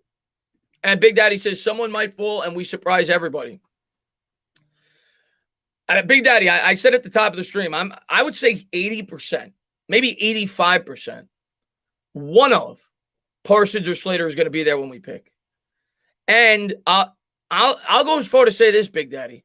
I think 85%, one of Parsons or Slater is going to be there in addition to one of the top 3 wide receivers. I'm like 80 to 85% on that. Waddle or I think one of those top 3 wide receivers will be there, Devontae Smith or Waddle, and one of Rashawn Slater or Micah Parsons. That's my guess. And let's see what we got. Josh, man, thank you very much. I appreciate it. Man, I've been wanting Parsons since the offseason. I know a lot of Giants fans want him, man. Last year we passed up on the linebacker, and we went offensive line. We'll see what we do this year. Max Webster, man, thank you very much. He says, with the 12th pick in the 2021 draft, the Philadelphia Eagles select wide receiver Trayvon Graham. How he can't draft. Hope you're well, Chris. I appreciate that, Max. Fingers crossed, my man. Maybe they'll take Kyle Trask. A pimp named Slickback, thank you very much. I think with Dave Gettleman, people forget that the head coach is in the draft room as well. Reese was much better, too, with Prime Coughlin. The coach affects the G. Of course he does. Not just in terms of the player selection. You know, and the one thing I've been saying a lot recently at Pimp Named Slickback, people act like this is a new thing. Like, people act like with Gettleman, this is a new thing. No, it's not. It's not a new thing. Gettleman has always operated this way with the Giants. When we had Betcher and when we had Shermer, it was clearly obvious that he chose who he selected based on the coaches he had. There's a reason that people called us the New York Cardinals, because we went out there and got a lot of former guys that played in Betcher's scheme because he thought that they fit it well. So he's always, in my opinion, had that open communication with his coaches, and he selected players based off of that. When you have bad coaches, like Betcher was and like Shermer was, yeah, the team's not going to build as well because you're drafting guys that are going to fit those guys' philosophy. And if they're not good coaches, it's not going to work. So I think it's always been this way with the New York Giants. And I think by bringing in Joe Judge, I think you have a guy with a clearer mind, a guy who knows what he's doing, and he's bringing in guys that fit what Joe Judge is trying to do. And I think it's going to work out better because of it. I think the coach has a huge effect on any GM, in my opinion. Stephen Lowe, thank you very much. I think the Eagles made this move because they didn't want any of the quarterbacks left, and they're going to draft the tank next season to get their quarterback. Well, they got more draft capital, too, to move up and get a quarterback as well for making this move. And Nader, man, thank you very much, man. I appreciate it. He says, I want Penny Sewell at 11. Nasty run game. Nasty. Listen, if we get Penny Sewell, man, if we get Penny Sewell, I mean, at that point, Sewell's got to be played. I don't know. Do you move Andrew Thomas to the right side or do you keep him on the left? I don't know. But you got two bookend tackles there. You still have the problem in the interior part of the offensive line, but we picked up a couple of depth guys. You figure that out. But if you got Sewell and Thomas, and you can still draft an interior offensive lineman maybe in the third round, you're cooking up something nice for the future of this football team. Thank you very much, man. I don't think Penny Sewell will be there, though. Let's see what we got here.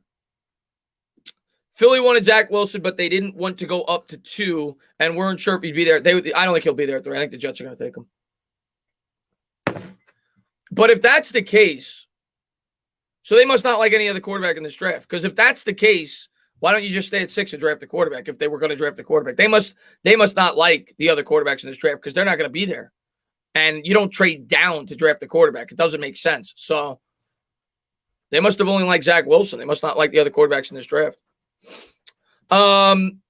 Give me Parsons. I want the dominant defense. And as far as the culture, he sounds like a changed man from his interview. We'll see, Gio. We'll see, my man. Deception, man. Thank you very much. I appreciate it. He says Parsons, Waddle, Tucker. In that scenario, I'm taking Parsons. I think I'm taking Parsons. And then I'm drafting my offensive lineman in the second round. I'm taking Slater over Parsons, though, I think. But in that scenario, I think I go Parsons. Our defense could be ridiculous. Logical, thank you very much, man. Give me Elijah Vera Tucker, best interior offensive lineman in the draft. He's versatile. In that scenario, he'd be my second. I'd have Waddle third. I just don't think wide receivers is as big of a need at this point in time as Giants fans are making it out to be. I think there's, and I'm not, and I get it. We could cut Shepard next year. We could need another wide receiver. I think our wide receivers are sufficient right now. Maybe we don't have the best, but they're good enough. Like let's factor in Barkley too, who, by the way, is the best weapon on this team if he's healthy. Barkley, Galladay. Now you got Slayton going up against number 2 corners. Shepard in the slot. You just brought in Kyle Rudolph. You got Ross. They're good enough. We've got to improve other parts of this team. I'm not going to cry if we take a wide receiver, but it wouldn't be my first choice. Pimp Man, thank you very much. I appreciate it. He says, I disagree with Sims saying San Francisco wants Mac Jones. If I'm a GM, I'd rather have a high ceiling guy sit for a year and then a guy. I'd be surprised if they take Mac Jones. I've seen Mac Jones moving up mock drafts, but I'd be surprised if they take Mac Jones. I'd be very surprised if they take Mac Jones. The Alphabet, thank you very much. Jerry says 0 good drafts after Gettleman left. That's true. The Giants pro player analysis position in 2012. Gettleman helped build both Super Bowl teams. He absolutely did. He was a scout. He was a scout with, I think with the Corsi as well. But yeah, no, he absolutely helped the New York Giants build both of those Super Bowl teams. Absolutely. So many wide receivers later in the draft that might turn out to be stars. It's a deep wide receiver class. You got to remember that. I mean, they say it's like the deepest wide receiver class in years. So why not draft towards that? Now that if we spend as much money as we did at the wide receiver, isn't the old adage, Big Daddy and everybody in the chat, isn't the old adage, you use free agency to set yourself up for the draft?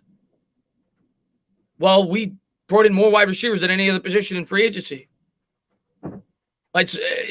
We got other needs.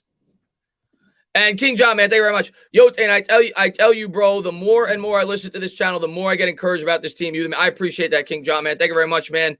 And thank you for all the support on the channel, man. Listen, I am pumped up for the New York Giants this year.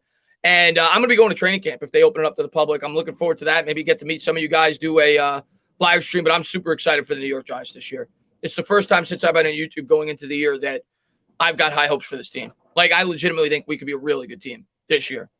I'm not saying we will. I don't want to set unrealistic expectations. I don't want to get hopes way too high. I always try to stay grounded as grounded as I can. At the end of the day, I'm a fan. But I think the New York Giants can be a really good team this year if things break right. And Gabe, man, thank you very much. Who do you like as the second round options for the offensive line? I mean, Wyatt Davis to me is the guy that I'd want the most. I don't know if he'll be there. He's the guy that I would want the most. Wyatt Davis. I mean, that's the guy. And I'm gonna have a video. I'm gonna have several videos talking about this, going deeper into prospects. Also, the guy from Tennessee, Trey Smith, I think. He kind of makes sense to me. We just brought in Pruitt, who was the head coach for Tennessee. We all know that the New York Giants draft towards familiarity. They sign towards familiarity. I could see him being an option. I don't know where he's being mocked, though. I got to do more research. I don't know if he's a second or a third round prospect, but he's a guy I think you keep your eye on as well. Abe, man, thank you very much, man. I appreciate it. He says, Chris, we don't need an offensive line. We have Parrott already. Well, Parrott doesn't play the guard. Parrott don't play the interior offensive line. And we don't know what Parrott is yet. I know the New York Giants have expressed that they have confidence in him, as they should. They drafted him last year. He was basically a fourth-round pick. If you have the ability to bring in an unbelievable tackle prospect, you got to entertain it. I mean, our offensive line was the 31st ranked offensive line in football this year. You got to entertain it. And Happy Huntsman, man, thank you very much. Giants reminded me of the 2019 Rams. They're definitely being aggressive. They're definitely being aggressive in free agency. And it's about to, I mean, they had to be. They had to be. The only reason why I thought that maybe the New York Giants wouldn't be aggressive was because of the pandemic and the condensed budget. But before that start, like, you go back and watch my videos. I said it before the pandemic, last year, right around, I don't know, a little bit, maybe like January. I said, I think the New York Giants need to accelerate this process. They need to be aggressive going into the year 3 of Daniel Jones. Everybody knows that's your best opportunity to win a Super Bowl and to build your team the right way. That's when you go out and splurge. Year 2, year 3 of your quarterback. You give yourself a 3-year window where your rookie quarterback is under the rookie salary. So this was the time to do it. They had to do it. They'd have been foolish not to. If you would have waited at that point, Daniel Jones is now going to be getting paid, if it works out, a lot of money. And then you're not going to be able to do things like this. So I think the New York Giants had to take this opportunity to take advantage of this window. So I think it was the right decision. The only reason why I didn't think it would be like this is because of the pandemic, and we didn't have a lot of money. We had a lot of money the following year. So essentially what the New York Giants did was they said, instead of spending that money next year, we're going to spend it this year. We're going to backload the contracts, and we're going to be conservative in year 4. And we're going to try to give ourselves a 2 or 3 year window with Daniel Jones on the rookie contract. That's what they did. And I think it's what they had to do. You had to do it. You have to push your chips in the middle at some point in the NFL. You can't wait forever. Listen, there's only been, I think, 5 quarterbacks in the history of the NFL. I did a video on this. I think there's only 5 quarterbacks in the history of the NFL that have won a Super Bowl when they've consumed more than 10% of the team's salary cap. 10%. We're not talking 20%, which is what quarterbacks take up nowadays. None have taken up 20%. Eli Manning was one of them. Tom Brady, Ben Roethlisberger, I think, was one. Peyton Manning, I think, was one. But it is much easier to win when that quarterback is on the rookie salary. And the Giants had to try to take advantage of that to accelerate the process. Had to do it. Had to do it. Replace Nate Solder. I don't think we're Solder's going to be here. Solder's a $4 million dead cap hit next year, and he's a $4 million salary. You don't save any money by cutting him. Solder's going to be here next year. He's going to be here for the next 2 years. He probably won't be starting. I think he's going to be a swing tackle. When's the preseason, Ali Khan? It's preseason games are in August, month before the regular season. They're in August. What's going on, Gabe? As Sportsman, thanks for popping in the stream, man. It's annoying that the Eagles tanked for 6 and then traded down. I'm happy that they're going to suck this year. I'm just going to say that. T-Man, thank you very much. Penei Sewell to Cincinnati, Chase to Miami, Slater Parsons will drop, and I dream we beat the Eagles 49-3 opening day. I don't know if both are going to drop. I think one will drop, and it's possible both drop. I think one will drop. I think one will be there for us. I don't know if we'll take them, but I think one will be there, and one of the top 3 wide receivers. Hold on one second. I think one of the top 3 wide receivers, and I think one of those 2 prospects will be there. What's up there, Jalen, man? Thanks for popping in the stream. The Entertainer Talking Sports. What's going on, and what's going on, V Christian, man? Thanks for popping in. Eagles are going to get it harder than. Oh, we're gonna take advantage of them. We're gonna beat them this year bad. After watching how much of a game changer Devin White was in the playoffs, I wouldn't mind Parsons at all. Still prefer Slater. Yeah, I'm with you. I'm the same mindset. I prefer one of the top 2 offensive linemen if they're there, but if you go with Parsons, I won't be upset at all. It's kind of our missing link to this defense at this point. Like, it could make our defense go from a very good defense to one of the top 2 or 3 in the league if he's as good as a lot of people think he could be. Nader, man, thank you very much. He says, Lemieux, N-A-S-T-Y on the right side. Think about it. N-A-S-T-Y-R-U-N-S. Nasty runs. Darn, just got the shiver. Saquon sees end zone all day. We'll see, my man. I'm looking forward to it, man. We'll see what they decide to do. Hot Nickel says we have to go Slater at 11. He's a swing offensive lineman. We could play 4 of the 5 positions. There will be some great talent in the second for D. If Slater's there, I take him. Slater's there, I take him. You could get a very good wide receiver in the second if that's what your thought process is. You could get a very good defensive player. Yes, our most immediate need, in my opinion, is to continue to rebuff this offensive line. And if you have the ability to take one of the top 2 in this draft, you do it. That's my mindset on it. You do it. You have to be able to protect Daniel Jones. You have to be able to run the ball properly. You've invested the 6th overall pick in your quarterback. You've invested the 2nd overall pick in Daniel Jones. You've now invested $80 million almost in Kenny Golladay. You also invested money in a tight end. You need to be able to protect. You need to be able to block. And in this scheme, when the New York Giants, the Air Coryell scheme, you want to take shots down the field. It's not a quick throw offense. If it's working, it's not a quick throw offense. To be able to do that, you need to be able to pass protect. You need to be able to hold blocks. I'm taking him if he's there. I'm taking Rashawn Slater if he's there. Mock draft will be tomorrow, my man. Mock draft will be tomorrow, my man. Well, yeah. Well, Alex, that's why I didn't do them. It's pointless.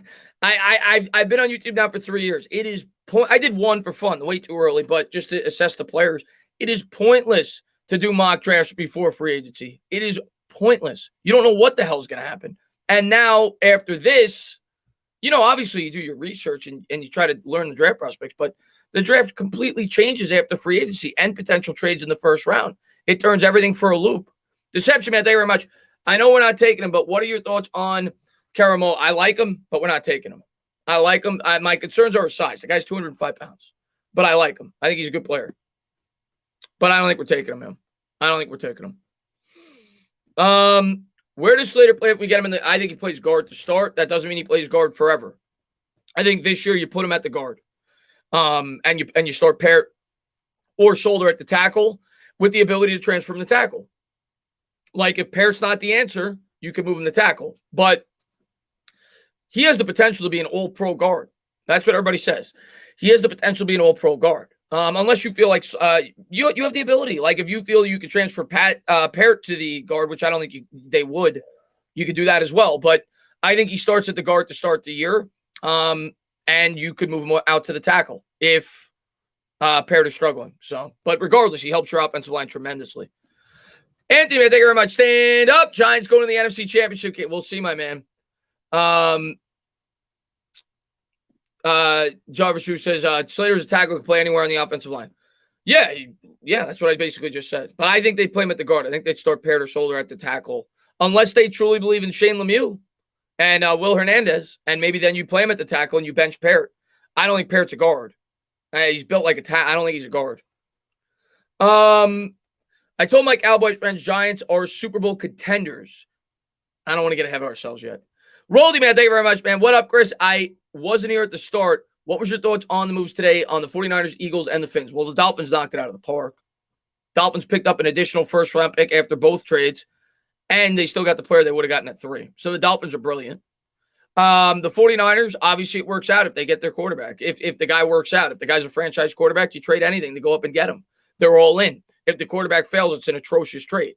You gave away 3 first-round picks and a third. So it's very hard to assess the trade from a 49ers standpoint. The Dolphins, you can't lose. Dolphins hit a home run.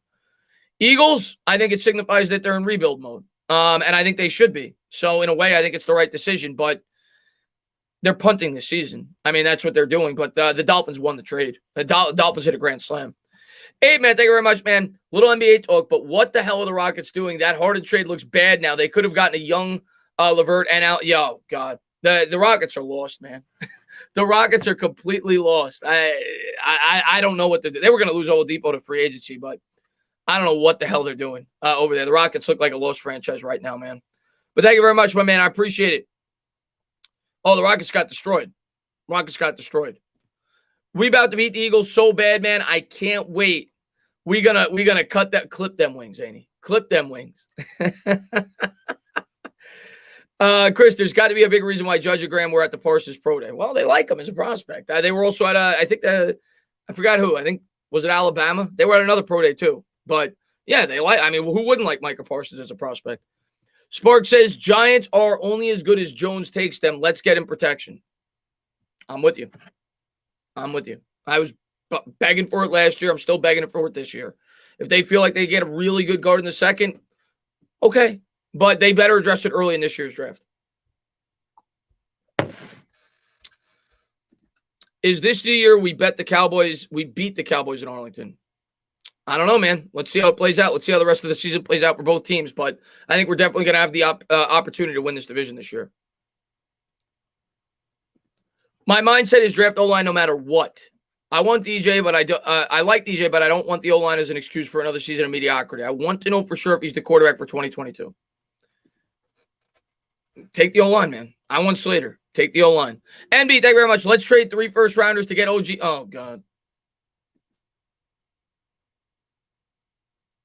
OBJ's not worth a third-rounder, in my opinion, with the salary he makes coming off the injury that he has. I know Giants fans love this guy. I know they got his jersey. I know they got the Dalai Lama pinned up in their house right now, and they think OBJ is the greatest thing since sliced bread. I ain't trading for OBJ. Jeffrey, man, thank you very much. I appreciate it. What are realistic goals for DJ this year? Win multiple games against teams with an above-average 500 record. Beat good teams. That's my expectations. Score when you're in the red zone. Make big plays. Grow off of this offense. That's what I want. Simon, thank you very much. I appreciate it.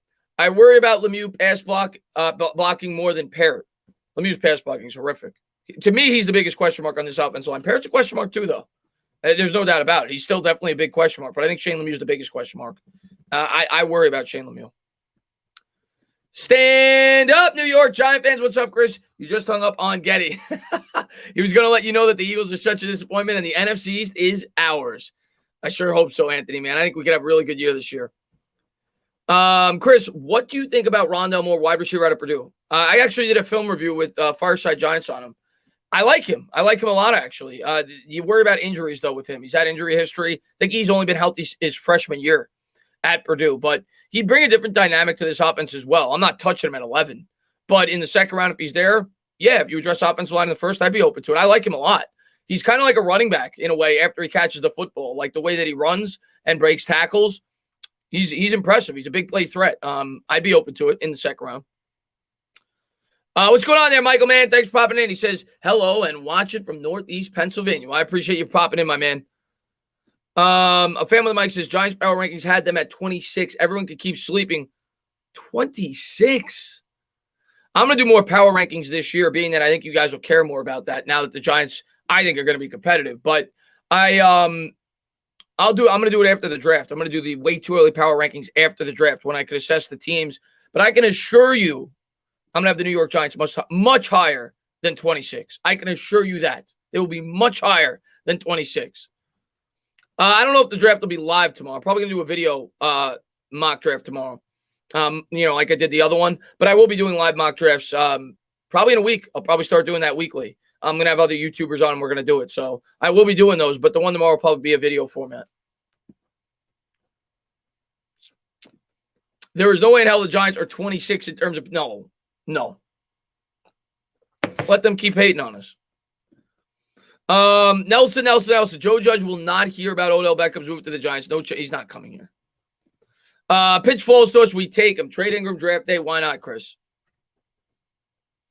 Don't bank on it. That's all I'm telling you. Don't bank on it. First off, I don't think pitch is falling to us. Secondly, I don't think we're trading Ingram, but maybe we will. That could definitely happen. But I honestly don't think we're taking Pitts. I really don't. I'd be very surprised. Rolly, man, thank you very much. I said at this point, I want Slater with the first pick, but Parsons, boy, oh boy. I think I'm in love. Pause. No wide receiver in the first round. I don't care if available. I think we're in lockstep on this, Rolly. Lockstep on this. I'm a Slater or Parsons guy. That's where my head is right now. I think we're in complete agreement on this one. We don't usually agree. I think we're in complete agreement on this one. I'm Slater Parsons at 11. Eagles 0-248. I think it was Bleacher Report. You're talking to somebody else. Okay. Chris, you need to give Bear time. Why is everyone giving? I'm not giving up on him at all. I'm not giving up on him at all. But what I am saying is you want to continue to develop this offensive line. You don't know if he's the answer. You don't know. I'm not giving up on him. I love it when we agree, Chris. We're in complete agreement. Those are the two guys I'm looking at right now. If your prediction is wrong and Parsons and Slater are gone, who would you go with, Smith or Tucker? All right, well, for that to happen, let's break down the draft. I'm telling you right now, it could be whichever cornerback you want to say, the Cowboys are taking a corner. So I'm taking that off the board. A corner will be gone. They're taking Surtain. They're taking whoever. You want to say J.C. Horn, they're taking a corner. I think at a bare minimum, 4 quarterbacks are going to be off the board. That's 5 picks. So if you're telling me Slater's going to be gone, I assume Sewell's going to be gone. That's 7 picks. And then what was the other one that you said? You said Parsons. That's 8 picks. I have to figure Jamar Chase is gone. That's 9 picks. And I don't know who I'm leaving out here. But if both those guys are gone,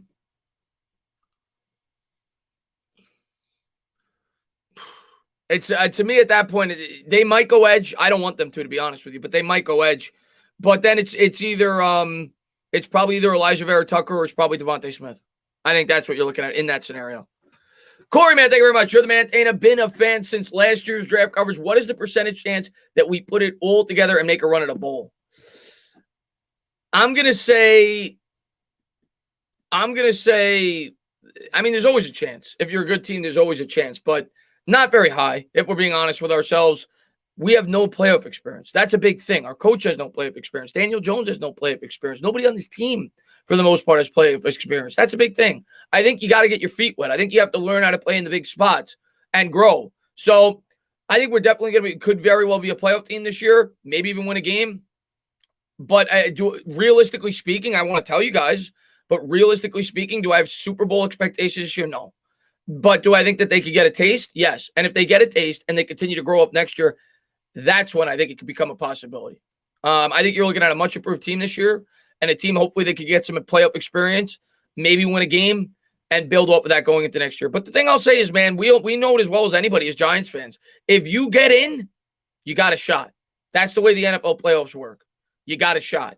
So I won't say 0%, but I think it's much more realistic the following year. H50, man, thank you very much, man. I appreciate it. He says, love the channel, Chris. I always come here when the media is talking bad about our team. This year, I think we have a chance to but the media will still talk bad about our team even when we are doing good. Listen, they talk bad about us when we were winning Super Bowls. So when we're bad, they're going to pile it on, man. That's just what comes with the territory with New York. People love to buy into the drama because they know that is what sells. They know New York Giants and New York sports fans in general are passionate. They know that it's clickbait. They know that when they pile on with this team, it's what fans want to hear. They want drama. At the end of the day, I'm going to tell you this right now, and it's the truth. At the end of the day, what's going to get more clicks? An article that's about the world is falling, about the New York Giants, or an article that props them up? 10 times out of 10, it's going to be the article that says the New York Giants are falling. That's why the media bashes the Giants. And they're not going to stop bashing the Giants until such time they start to turn the corner. And even when they turn the corner, they're going to continue to bash them. That's the way it works. David, man, thank you very much. I appreciate it. He says, let Nick Wright, Stephen A. Smith, and everyone else sleep on us. Their hate makes the Giants stronger. Time to shock the world. Big Blue for life. I can't wait, my man. I cannot wait to prove the people wrong. Cannot wait to prove the people wrong. And G Nation, man, thank you very much. Says, stand up. What's going on, my man? Thanks for popping in the stream, my man. Derek Brooks says, LO, true. That's the truth, man. Drama sells, man. Negativity sells. There's always going to be the case with the Giants. Everyone loves to hate us. Yeah, that's New York sports, man. Whether it's the Yankees, whether it's the Giants, whether it's it doesn't matter. That's the way it works, man. Who are the 49ers? They're taking a quarterback. 1,000 trillion% they're taking a quarterback. Who it's going to be? I think it's going to be Lance. I think they're going to take Trey Lance. What's up, Matt? Thanks for popping in the stream, man. What's going to be the game of the year? I mean, the game I'm most looking forward to is the first Giants-Eagles game. I want to make an example out of them, but I think there's a lot of good games this year for the Giants. But I'm going to say Giants-Eagles. I mean, to me, that's we have to beat the hell out of them. Yes, I want to make an example out of them. So I'm going to go Giants-Eagles, man. Game of the year is going to be Giants-Eagles. Yep. I want to absolutely obliterate them. Chris Peace, man, thank you very much, man. If the Giants win 3 Super Bowls in a row, the media will still sleep on us and keep talking about how much talent the Cowboys have. Chris, at the end of the day, I said it the other day, and it's the fans, but I think a big reason why the fans are the way they are is I'm not saying all fans. I think a lot of fans feed off the negativity from the media. And I said it the other day, the Giants could win the Super Bowl, and the media and that portion of the fan base would complain about the color that we dumped on Joe Judge, the color of the Gatorade. Oh, it was red. It should have been yellow. Oh, it was yellow. It should have been red. It's just the way it works. John, man, thank you very much. Come on, Chris. We all know Washington is winning the division. John, I'm going to tell you right now, I think it's us and you. I think we're the 2 best teams in the division. I think we have the 2 best defenses, and I think our offenses will be improved. And I think we have the best coaches. I think it's us and you. Max, man, thank you very much. This stream leaves me with one question. Is it September yet? Let's go, baby. Let's go, Max. I can't wait for Giants football, man. You always got to love how we make the same move as another team, and we're horrible. Yeah. Well, that's the other thing. All you heard about the New York Giants going into the offseason, all you freaking heard, oh, they need a weapon. They need a weapon. They got to get a wide receiver. Oh, they need a cornerback. They can't cover on the other side. They get that. People still bitch. Oh, they paid a little too much, even though they could get out after 2 years. They got the best available wide receiver on the market. They got the best available cornerback on the market. They overpaid. No shit. That's what you do in free agency when you get the best available player on the market. You pay A-level prices for a B-level player. Everybody knows that. That's what happens. Hopefully they fill the holes and make this team better. People are going to complain no matter what, man. That's just the way it works. And Pete, man, thank you very much. I appreciate it. He says, mocks are all turned upside down right now with Parsons also thrust into the top 10. Now all of a sudden we're 50-50 to get Pitts and are virtually guaranteed for Smith or Waddle. Imagine Smith in the – well, if they're going to go weapon, it's 1,000% one of those 4 guys are going to be there. Now, to me, right now, it's between one of those 4 weapons. It's between Slater and it's between Parsons. That's what it is. And Manny, man, thank you very much, man. 450 to 1. Last I heard, if you pick the Giants to win the well, no. It's plus 450, which means 4.5 to 1. You win $450 for every 100 that you bet. So 4.5 to 1. And that is what it was. I don't know if it still is. Personally, I think that's a fantastic bet. Also, Parsons helps us the most round 1. I think he's the immediate impact player. But I do think an offensive line makes a lot of sense. Let's see. And Zeke, man, thank you very much. He says, do you see us trading out of 11? I think we aren't going to pick at 11. I'm going to be honest. I don't. You know what? Again, like I've said all along, I think it depends on factors. If one of the top 4 quarterbacks are still there, I think we could. But based off the trades that happened today, I think 4 quarterbacks are going to be gone in the top 10. And I think it's possible, not likely, but possible 5 could be gone. But I think 4 quarterbacks are going to be gone by the time we pick. And if that's the case, I don't think we're trading down. I don't view the Giants now at this point in time as a valuable landing spot for a team unless one of those top 4 quarterbacks are there. But I think the first 3 picks are going to be quarterbacks. And then it could be the first 4 picks. Atlanta could take a quarterback. Carolina could take a quarterback. A team can move up scared that Carolina could take a quarterback if the Falcons don't take a quarterback. So I think 4 quarterbacks are gone by the time we pick. And I don't think we're going to trade down then. I don't think we're a valuable landing destination for somebody else. So I think we're staying at 11. I think we're going to take a player. Steve William, thank you very much. Do you think both us and the no-names make the playoffs? Very possible. I'd say 50%. I'd say 50%, 2 teams in the NFC East make the playoffs this year. No, a lot of people might think that's crazy, but I truly believe that. I think 50, maybe even higher. If I had to guess, I think 2 teams are making the playoffs out of our division this year. Yeah. Tony B, man, thank you very much. Tony B is the man, by the way. Best way to go to the grocery shop is to listen live to the entertainer. I appreciate that, my man. What's up, Chris? And what's going on there, Heartstorm Media? Fernando says that's not realistic. Well, let's talk about it. The West is loaded. They're going to beat up on each other. The Rams, the Cardinals, who I think, again, are overrated, but people love them. The Rams, the Cardinals, the 49ers will be improved. I think they're going to beat up on each other. I think 2 teams make it out of the West, not 3. I think they're going to beat the hell out of each other. The North, who scares you in the North outside of Green Bay? The Vikings could be pretty good. The Lions suck. Who scares you in the North? I mean, really, outside of Green Bay, who scares you in the North? So why can't 2 teams come out of the NFC East? The South, the Saints lost Breeze, even though I still think they'll be a playoff team. The Panthers, I don't think are going to be very good. The Falcons are going to be horrible. And the Bucs are good. So we'll say 2 out of the South. We'll say 2 out of the West. And I'll say 2 out of the East. With 1 team coming out of the North. I don't think that's crazy. Roldy, man, thank you very much, man. Chris, people who complain is not because of their overpaying, bro. It's because the Giants. Because you also got to remember, I think that both the Washington and the Giants are going to beat up on Philadelphia. Chris, people who complain, I don't think it's because of the overpaying, bro. It's because the Giants was competing against themselves as far as Golladay and Jackson. So let's clarify that. Maybe. I mean, wasn't there, I could be wrong in this, Roldy, but didn't something come out about Golladay that Chicago offered more than we did? I'm almost positive I heard that. Didn't something come out about that the Chicago Bears offered more money to Golladay than we did? I could be wrong. Somebody in the chat let me know. I'm pretty sure I heard that. Bill, man, thank you very much. Take offensive line every pick. Tired of the crappy offensive line costing us games. Give DJ Saquon and Kenny Golladay a chance to succeed. Get it right, my man. Get it right. They offered 6 to. Okay, they definitely offered him a solid offer. Craig, man, thank you very much, man. I appreciate it. Let's be honest. The NFL is better when the Giants are in the playoffs. Go, John. Any sport, basketball, any sport. When no other team offered more. Okay. Well, I don't know what the reported price was. They offered close to what we offered. So that's what I heard. They offered close to what we offered. Let's be but that's any sport with New York, man. When the Knicks are good, the NBA is better. When the Giants are good, the most consumers in terms of the sports viewing markets in New York. So it only helps the NBA, the NFL, when the Giants are good. I think Giants are gonna be good.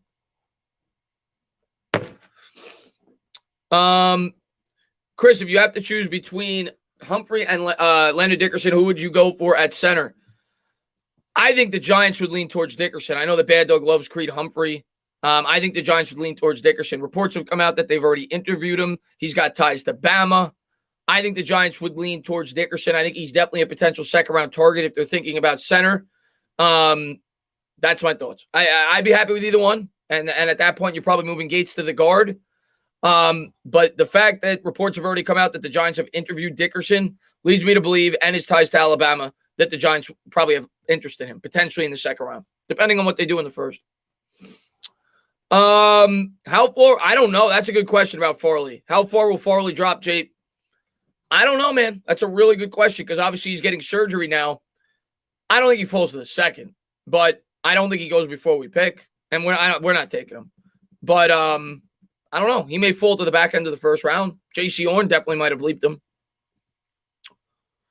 Do you think the Giants will take a wide receiver at 11?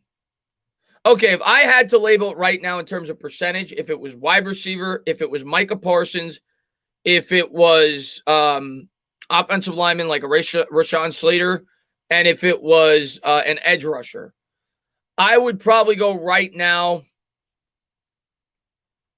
It's really close. I would go 30% Slater. I would go 25% Parsons. I would go, that leaves me 45%. I would go like 22.5% each edge rusher and wide receiver. I think wide receiver is probably fourth, but I think it's very close. I think it's almost even. I think it's slightly I would favor towards Slater if he's there. But I think they could go any one of those 4 positions. Steve, man, thank you very much, man. I appreciate it. He says, why did the Eagles trade down? Well, I think they're rebuilding. That's why. I think they obviously realize they're not going to compete this year. I think they're rebuilding. I think that they're trying to accrue future draft assets to try to rebuild this team. I think that's what they're doing. That's the only logical explanation. Because by trading down, it makes your team worse this year. and it makes your team better in the future. That's their thought process. They're rebuilding, which honestly they should be. They're not a team that can compete right now. But it's very hard. It's very hard to predict. Like last year, it was obvious for me what they were doing. I know a lot of people thought Simmons. I knew since like week 15. Well, no. I knew after free agency, they were going tackle no matter what. I thought going into free agency, they could have possibly signed a guy like Conklin or maybe somebody else if they were able to free up, expenses. They didn't do that. So once they didn't address the offensive line in the free agency, I knew, like I was like 96% they were going offensive tackle in the first round. This year, I don't know that because they're picking at 11. I don't know who's going to drop.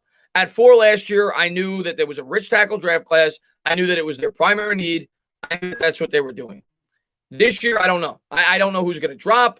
I don't know if they view Lemieux higher than I do at the guard position. So I don't know. I don't know. But if you ask me, I would say still offensive line's our biggest need. And I would probably say edge rushers our second biggest need. We needed a tackle last year. It was a no-brainer. No-brainer last year.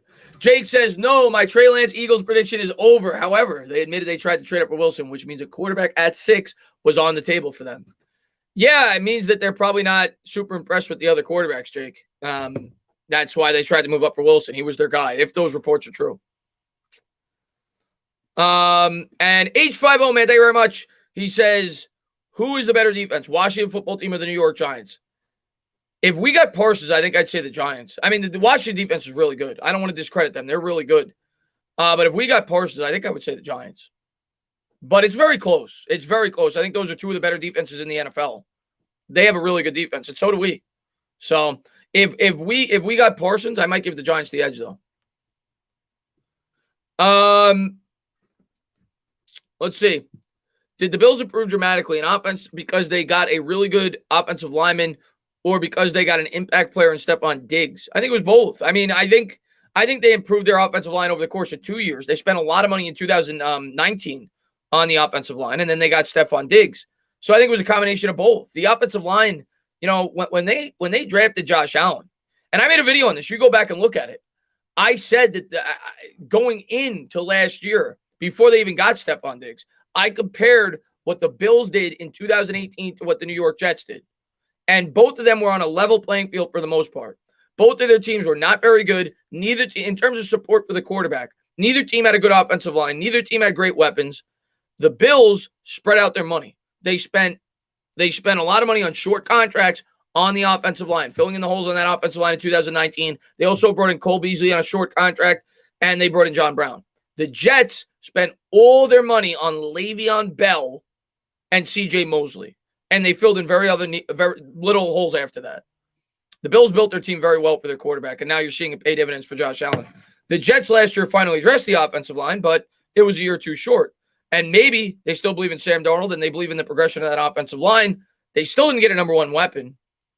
I think it was the offensive line though first. That's what allowed them to go out there and get Stephon Diggs.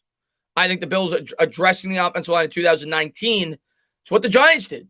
And I'm not going to say it's going to work out like the Bills did, but the Bills in 2019 went offensive line first. The Giants in 2020 went offensive line first. Then the Bills went out and got their primary weapon. Now the Giants went out and got their primary weapon. You always go offensive line first because if you can't block, those weapons ain't doing nothing. So I think the Bills did it right. I think the Giants did it right. It's going to come down to whether or not that offensive line could progress this year, though.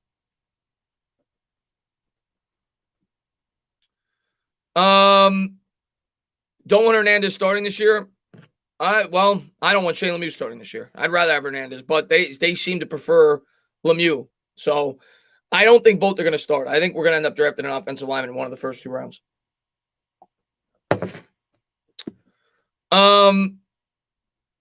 It's Slater or Parsons. I'm kind of with you, man. That's where my head is right now, Zachary. What's up there, JJ? Thanks for popping in. Got to build inside out. Yep. I just looked at our schedule for the first time. I believe we can easily be a 10-win team if no major injuries. Yes. I expect 10 wins if there's not any major injuries. That's where I am right now. I think 10-7. That's probably where I'd have us. Between 9 and 11 wins. I think that's where my thought process is with the Giants right now. 9-8 to 11-6. I think that's where my head is right now for the New York Giants. Diggs made Allen. Diggs definitely helped. The offensive line definitely helped too. And don't forget the play calling. Their play calling is really good. But yeah, Diggs, of course. I love that though. You know, when a lot of people bashed Allen for that last year. A lot of people said, "Oh, Diggs made Allen." Diggs is the only reason Josh Allen's good. Why? Because he got a number one wide receiver? Aaron Rodgers has a number one wide receiver. Russell Wilson has 2 number one wide receivers. Name a quarterback. Tom Brady has a number one wide receiver. Now it's like 3 number one wide receivers. Name another quarterback. They all have number one wide receivers. They need number one wide receivers. Andre, man, thank you very much, man. I appreciate it. He says, tired of seeing Saquon getting smacked in the backfield. Offensive line has been a problem for years, and it's time to finally get it fixed. Yeah, well, last year, the first game of the year, he was horrible against the Steelers. Steve, man, thank you very much. My brother is an Eagles fan, so he was mad when I told him they traded down, and he thinks the Eagles win the division because they're getting the O-line back. Eagles will be lucky not to be picking first overall next year. I'm probably not going to go that far, but they're going to be picking early next year. They'll be picking early next year.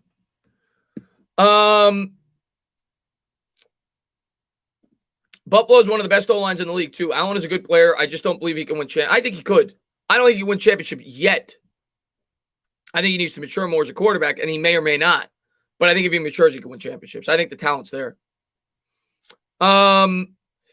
Hey, Chris, just got home from work. What's the latest news? 2 huge trades. Dolphins traded out of the pick. They went from 3 to 12. Then they moved up to 6.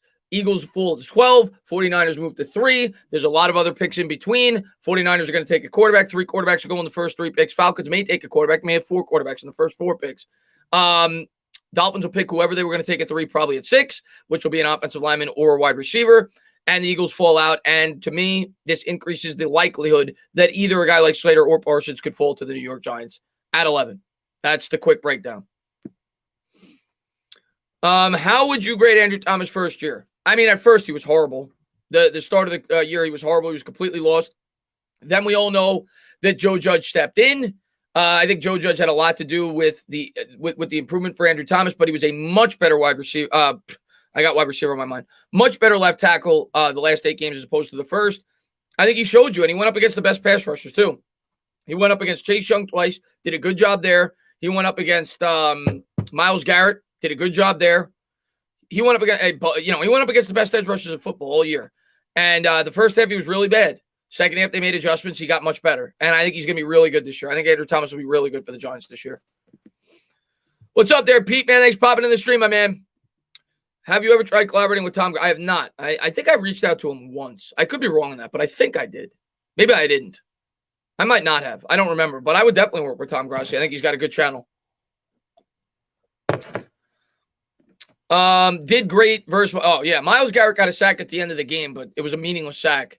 Andrew Thomas did phenomenal against Garrett, and he did great against Chase Young. Appreciate that, Harper, man. Thank you very much. I heard Andrew Thomas was learning bad technique from the previous offensive line coach. Yeah, no. That was it. That's basically what I gathered as well. And now they bring in a guy that I think is an improvement on the offensive line as a coach, a guy I'm really excited about. And I said it today on Twitter. I think he's one of the X factors this year, the new line coach for the Giants.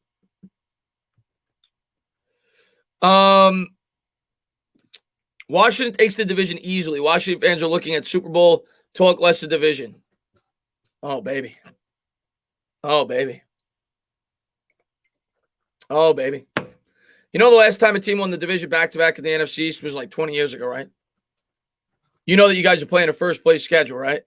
You know that your quarterback's Ryan Fitzpatrick, right? Easily? Nah. Not going to be easily, my man. Not going to be easily, my man. I'm not saying you can't win it, but it will not be easily. Ryan Fitzpatrick doesn't do anything easily. Okay? We're coming. Let's see what we got here. Brian says, hi, Chris. Hope all is well. Somehow missed those daily free agent streams, but give yourself some R&R. I appreciate that, Brian, man. Thanks so much for being here, my man. Yeah, no, I'll be doing the Knicks game tomorrow, but I'm not going live again for the Giants probably for at least another couple of days. But big news today. I wanted to go live and talk about it with you guys. A lot of you guys asked me to go live on Twitter. What's up there, Happy Huntsman, man? Thanks for popping in the stream. Ryan Fitzpatrick has more games he's not supposed to than wins them. Loses far more. I'm not worried about Ryan. I think Ryan Fitzpatrick is an upgrade for them, but is Ryan Fitzpatrick going to keep me up scared at night? Do I think this Giants defense is going to – am I worried about it with Ryan Fitzpatrick? No. I'm sorry. I'm just not. I'm not. Andrew Thomas also had ankle surgery. Makes you wonder how – yeah, well, that's another thing, Big Dave. That came out after the fact.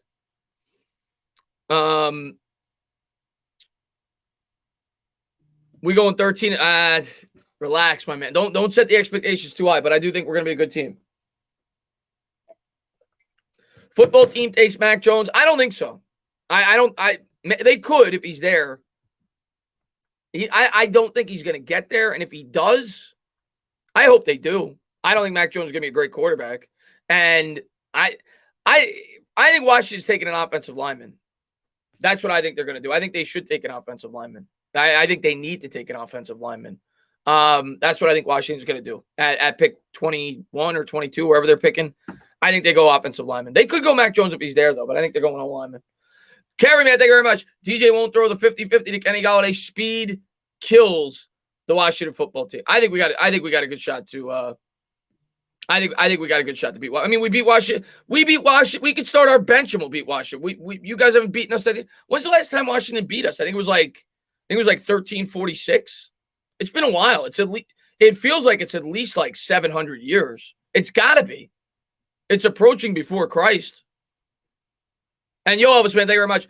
The media is just praising Fitz. I'm not a big Fitzpatrick guy. I think he can be decent for them. I think he's an upgrade, but he's not a guy that scares me.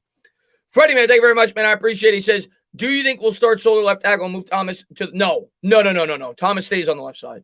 The only way I could see that even being a possibility that we move Thomas is if Penei Sewell falls to us and we feel like he's the left tackle. But no, we're not moving Thomas for Nate Solder. No chance. Oh, here we go. Here we go. Chicken Rico says, when's the last time the Giants made the playoffs? When's the last time you did anything in the playoffs? Who cares about making the playoffs? When's the last time you did anything of significance in the playoffs? It was when I was almost when I was in diapers in the early 90s. That's the last time you guys did anything of significance. When's the last time you had a franchise quarterback? It was Joe Theismann. When's the last time you guys were a significant threat? It was in the early 90s. You can talk trash about the Giants? We won the Super Bowl in 2011. We won the Super Bowl in 2007. We have a better quarterback than you've ever had in your whole franchise's existence. Without Joe Gibbs, your team is a laughingstock. Kerry, man, thank you very much, man. I appreciate it. He says, change is inevitable, my dude. Washington football team rising up. We're going to see, my man. We're going to see, my man. We're going to see. I'm looking forward to it. And when was the last time you guys had a name for your team?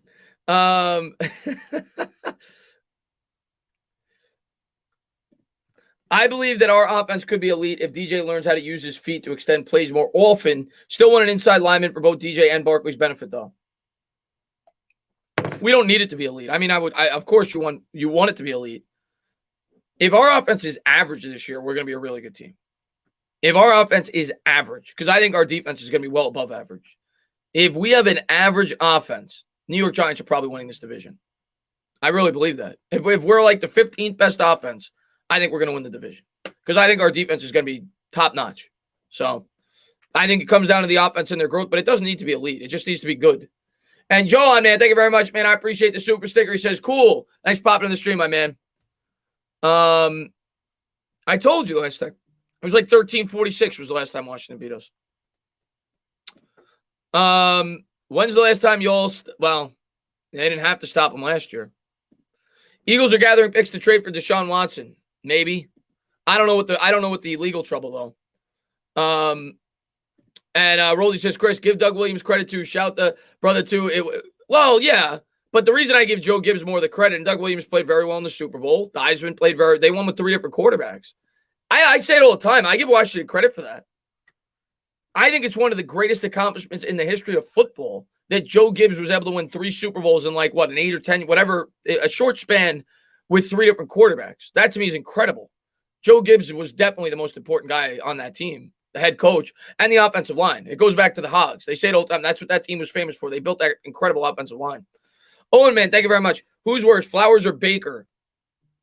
I mean, as a player, I'd probably, for the Giants, I'd say Flowers because Baker never really got the opportunity. I still think Baker would have been a good player for the Giants had it not gone down with Joe Judge. If he didn't have attitude problems, I think he would have fit the scheme, but it is what it is. It's over and done with. Flowers was a complete disaster. They're both horrible. I mean, they're both horrible. Shane, man, thank you very much. If DJ doesn't work midseason, what do we do? And next year, is there a quarterback you see us potentially taking the 12?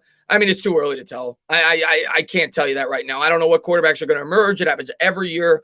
The quarterbacks shoot up draft charts based on the way they perform. So I can't tell you that right now in terms of, a quarterback that the Giants could be looking at. I don't want to think about it. I want Jones to be the guy. But yeah, if Jones sucks this year and the Giants are picking early in the draft, they're going to draft the quarterback. Or they'll trade up if they're picking in the top 10 or something. I don't want to think about it. I want Jones to succeed. And I think with the weapons we got, he could. Let's give him a chance. Dylan, man, thank you very much. I appreciate it. He says, imagine making the playoffs when you're 7-9. Hey, I don't want to laugh at him because we could have made the playoffs when we were 7-9. I would have been excited. At the end of the day, I don't care what your record is. If you get in, everybody's record is 0-0. It's what I've always said. So, and us as Giants fans should know better than anybody. We won a Super Bowl at 9-7. We won a Super Bowl at 10-6. I don't care what the record is once you get in. So they won the division, fair and square, good for them.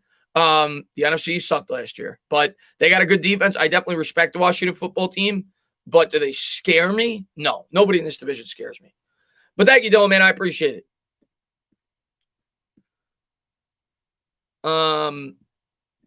What's up, Chris? Watching during class. I appreciate you for popping in, Colin, man. Thanks for popping in. I don't know what Fitzpatrick's record is, but he's up and down. Watch Menace, thank you very much. Don't worry about the Eagles if Hurts trails by 10 points. I'm not worried about the Eagles. I'm telling you, the Eagles are the last team that worries me. I'm not worried about the Eagles. Does anyone remember when Daniel Jones almost topped Tyreek Hill speed? Yeah. Then he fell on his face, but yes. Joe, man, thank you very much. Everyone is worrying about nose tackle. Why is no one worried about BJ? Why is no one talking about BJ Hill? Played that position at NC State next to Bradley Chubb. Helped him produce. I think BJ Hill could get the job done. I think him and Austin Johnson could get the job done. The problem, I don't know if BJ Hill is going to be in the long-term plans. I look at our limited cap space, and I know that we're going to have to extend Dexter Lawrence too.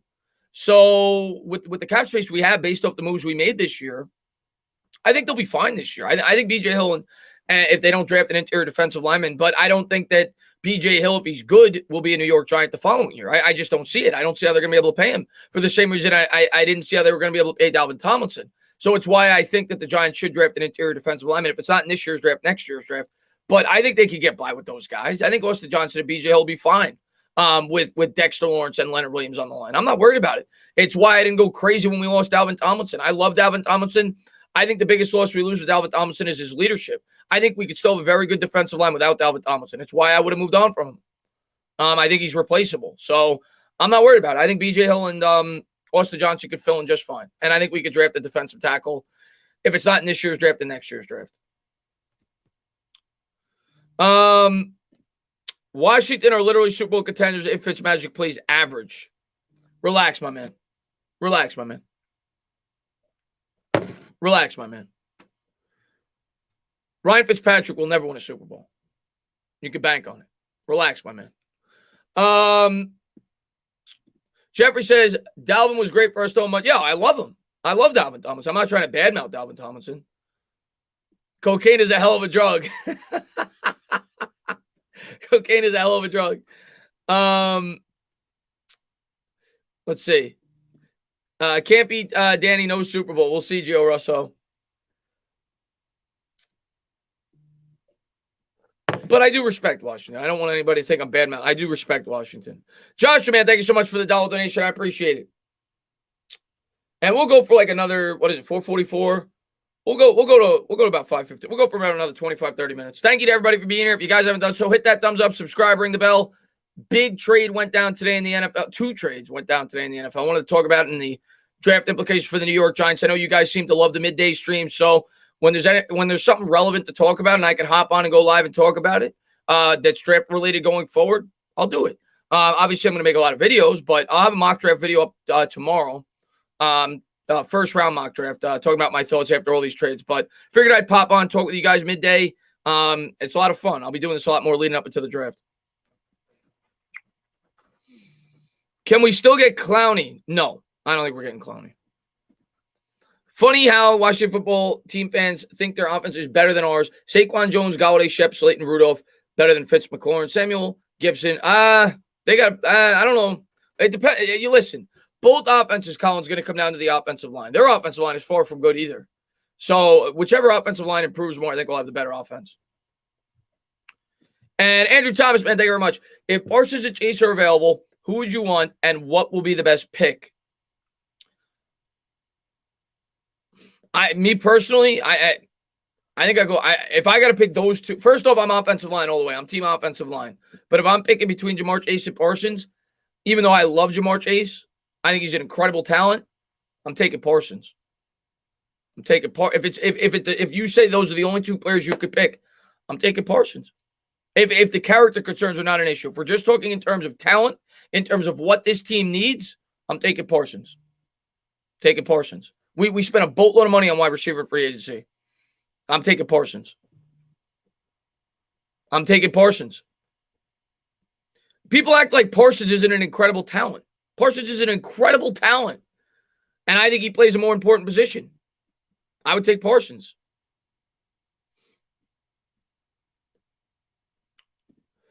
Hey, yo, Bad Chicken, why are you on the Giants live? Oh, that's right. Because what's going on, man? Thanks for popping in the stream, man. Okay, I'm back, Tana. What's going on, Zany, man? Thanks for popping in. Who's the worst player the Giants could draft? I'm going to be honest with you, man. I'm looking around the draft board right now. It's going to be very hard for me to be upset. It's going to be very hard for me to be upset on draft night because I'm okay with them going several different options because I know I'm not going to evaluate the draft based on the first pick because there's so many holes they could fill at that 11th pick that I'd be okay with. I'm going to draft it based on the first 3 rounds and what they elect to do after they make their first round selection. But I'm going to be okay with a wide receiver. I'm definitely going to be okay with an offensive lineman. I'm definitely going to be okay if they draft Parsons. I'll be okay with an edge rusher. I'm not going to be thrilled with it. That's probably the last thing that I want personally, but they might do it. Like a Greg Rousseau or someone like that. I'd be okay with it, though. I wouldn't flip out. I'm going to judge the draft based on the first 3 rounds, not just the first. I don't think I'm flipping out no matter what they do in that first round. I don't think I'm flipping out. Steve, man, thank you very much. Can ESPN stop to pick Dallas to win? I mean, Vegas picked them too, man. I get it. They got a lot of firepower, but and they improved over the course of the year, and it's the second year in the scheme with the coach, and maybe they think they'll improve off of it, but I think Giants and Washington are better. Yo, Elvis, thank you very much. Don't be surprised if the Eagles get a kicker first round. You never know, man. Simon, man, thank you very much. He says, would Parsons or Blake take over the lead inside linebacker role? I think Blake is still obviously your inside linebacker if you get Parsons. Parsons is a guy that you can move to the outside. You can play him in the middle. You can move him around. Blake's pretty much a set-in-stone middle linebacker. Parsons is a versatile player. I wouldn't mind if we go O-line in the second, but if there was any day one starting alignment at the second, well, yeah, I think Wyatt Davis could be a starting guard. But I think offensive line is definitely still our primary need. Wait, what were the trades? 2 huge trades. I'll go over it again real quick. I'm not going to go over all the intricate details because I'm getting asked throughout, but I'll dummy it down real quick.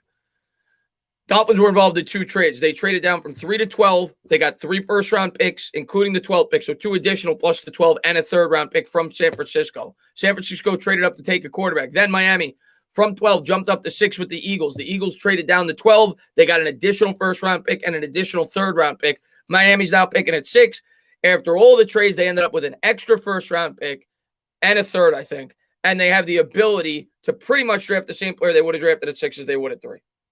That dummies it down. The 49ers are going to be taking a quarterback at 3. 3 quarterbacks will definitely be going in the first 3 picks, potentially 4. But that's the trades in a nutshell. And David, man, thank you very much. I appreciate it. We always manage to find solid DTs in the draft. Started with Linval Joseph, then Jonathan Hankins, then Tomlinson, and out. Yeah, it's a value position. You can find value at that position. Leonard Williams was much harder to replace, in my opinion, than Dalvin Tomlinson. I think the Giants made the right decision. And I hate to say that. Dalvin Tomlinson's a leader of this team. He's a captain, but it's a business. It's a salary cap. You're going to have to lose players. It's just the way it works.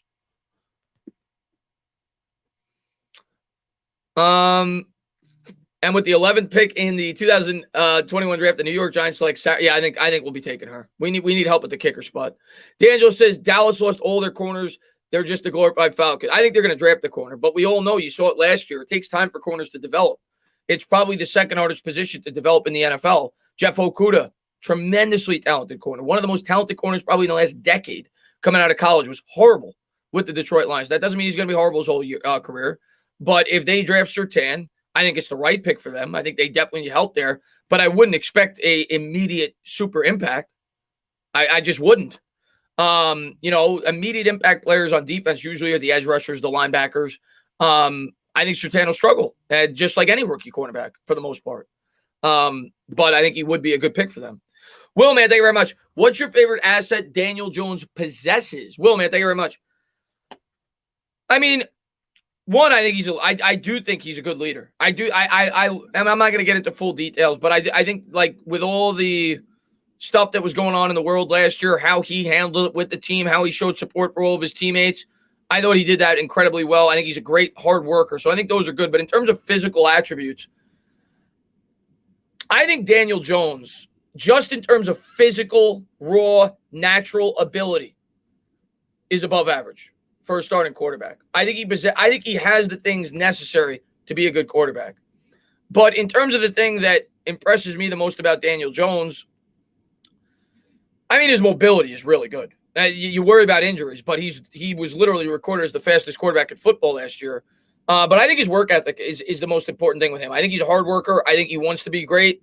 Doesn't mean he will be, but I think his work ethic is a big plus. I think his mobility, his arm strength to me is average, but it's good enough. He also is accurate. He has good touch on his throws. He's got to work on in the pocket. He's got to work on pre-snap reads, things like that. But I think he has good touch on the deep throws. I think his mobility is very good, and I like his work ethic, and I think he's a leader. That's what I gathered from Daniel Jones. That's what I like about Daniel Jones. I think he wants to be great. Doesn't mean he will be. I think he wants to be great, and that's important. George, man, thank you very much. He says, tell the Washington fans to put the pipe down and realize that the Giants secondary is going to make Fitzmagic look like he's blind. Nikki says, woke up from my night shift and it feels like Christmas. A lot of craziness going on in the draft right now, and I think it's only good news for the Giants.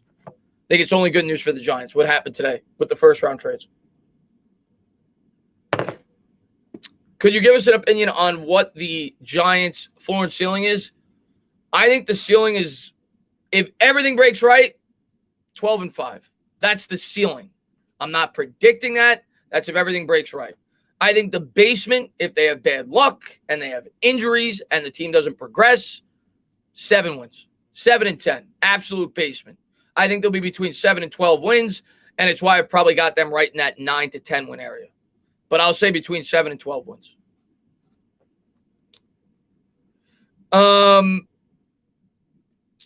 The same Washington football team fans that are hyping up Fitztragic are the ones who said Haskins. Oh, yeah, that's true too. Again, I'm not predicting 12-5. That's the absolute ceiling. I think the absolute ceiling for Washington is 12-5 as well. I don't think you're winning 12 games. I think we're both around the same. I think between 7 and 12 wins, both teams. Jose, man, thank you very much, man. I appreciate it. He says, where's the party at? Long time no see. What's going on, Jose? Jose, man, thanks so much for popping in the stream, my man. Listen, man, party's gonna be at MetLife Stadium this year, and we dominate. Eagles be like, we're gonna sign the Colts O-line, the Chiefs receiver core, but Giants coach staff believes that Barrett's shoulder. If Smith, Waddle are available, that's the pick. In 2022, Shep is gone. They take over slot, linebacker, inside offensive line, interior offensive line, rounds 2 and 3. Maybe that's what they do. I wouldn't be surprised if they go. I wouldn't be surprised if they go wide receiver either. I said that earlier. I think it's going to be wide receiver, interior offensive line, or Parsons. That's what I think we're looking at in the first round right now. I'd be surprised if it's anything else. Could be an edge, but I hope not. I think it'll be Slater, Parsons, Waddle, or Devontae Smith. I think that'll be your first pick for the Giants. I think it'll be one of those 4 names. That's where I'm leaning right now. I think it'll be one of those 4 names when push comes to shove.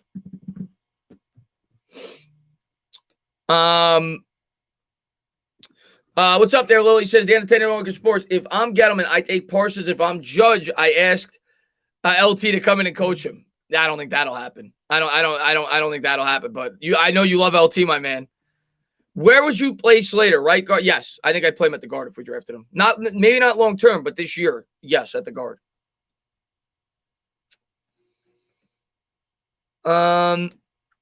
Would you be okay with the Giants trading down? And if so, how low? I don't think they're going to trade down. I'd be okay with it. I don't, especially after the 49ers trade up. I don't think a quarterback's going to be there. So I don't think we're trading down. But yeah, I'd be okay with it if the right deal was available. But I'm going to put the trade down scenario right now after what transpired today at about 2%. I am almost positive we will not be trading down. Blue Collar, thank you very much. Tana, you got the best sports show on YouTube, brother. My question is, which New York team is the next to win a championship? Blue Collar, man, I really appreciate that, man. One of my best supporters.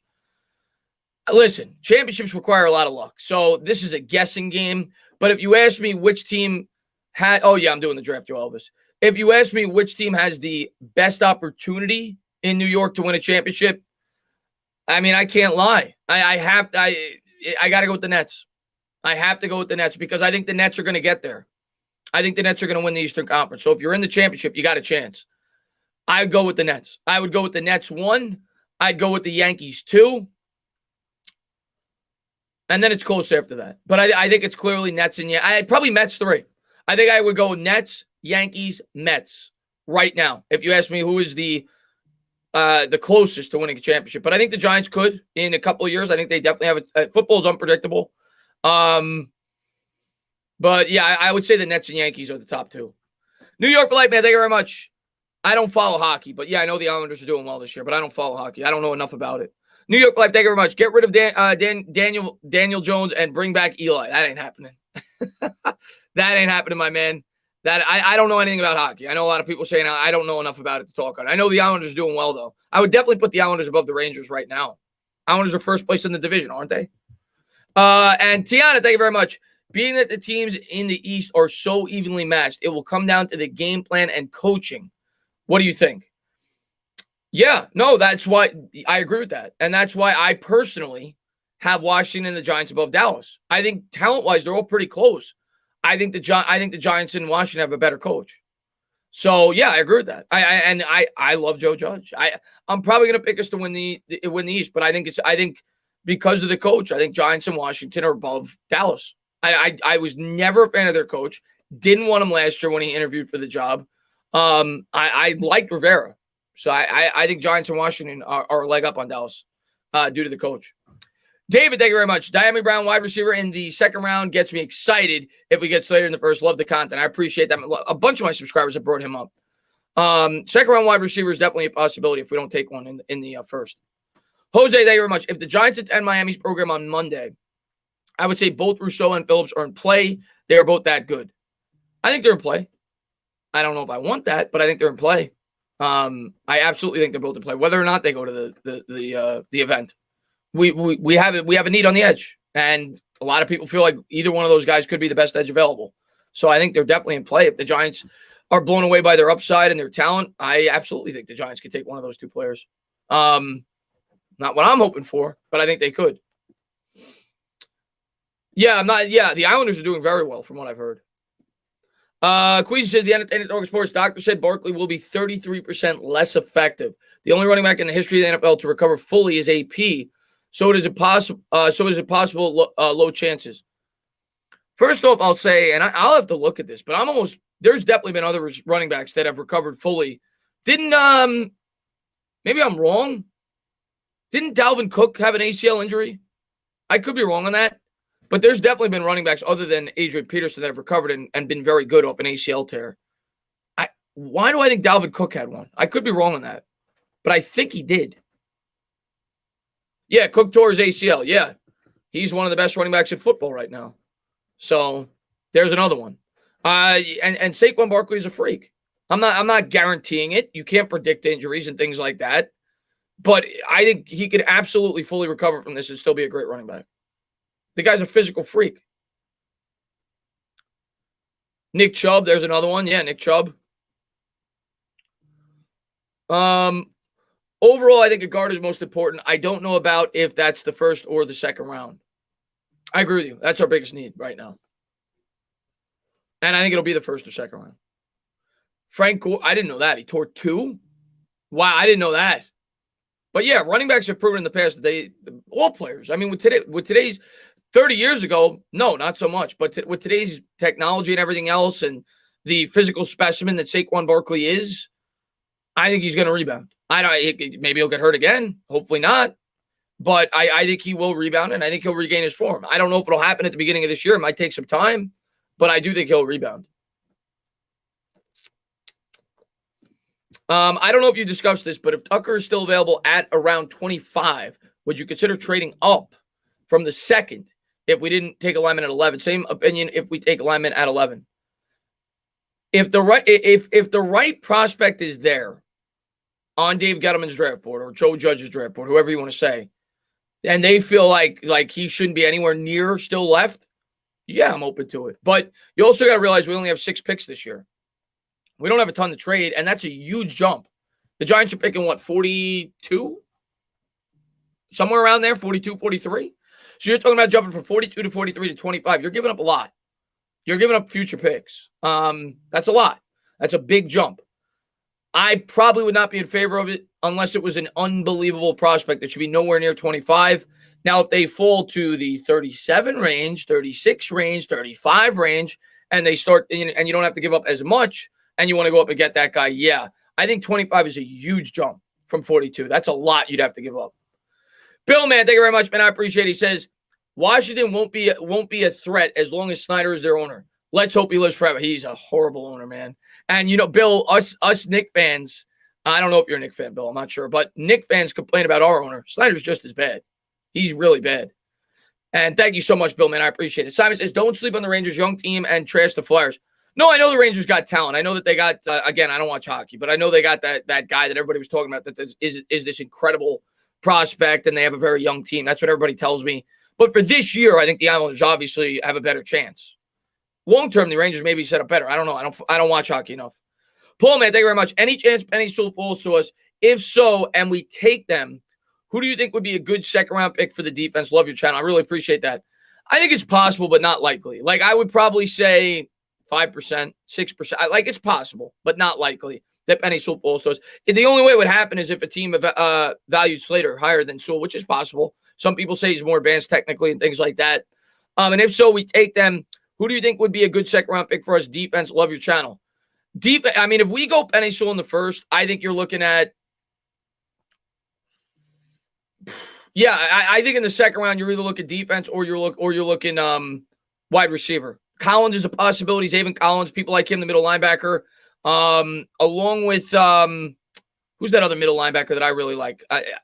I'm forgetting the name off the top, man. There's 2 really good linebacker prospects that could be there in the second round. Collins is one of them. They could be looking there. They could be looking at a value edge depending on who's there. But if you're going defense, I think you're going either linebacker or edge in the second round. If you're going defense, I don't think we're taking a corner. We could, but I don't think we are. I think it would be linebacker. I think it would be edge. I think those are the 2 positions you're looking at if you don't go defense in the first round.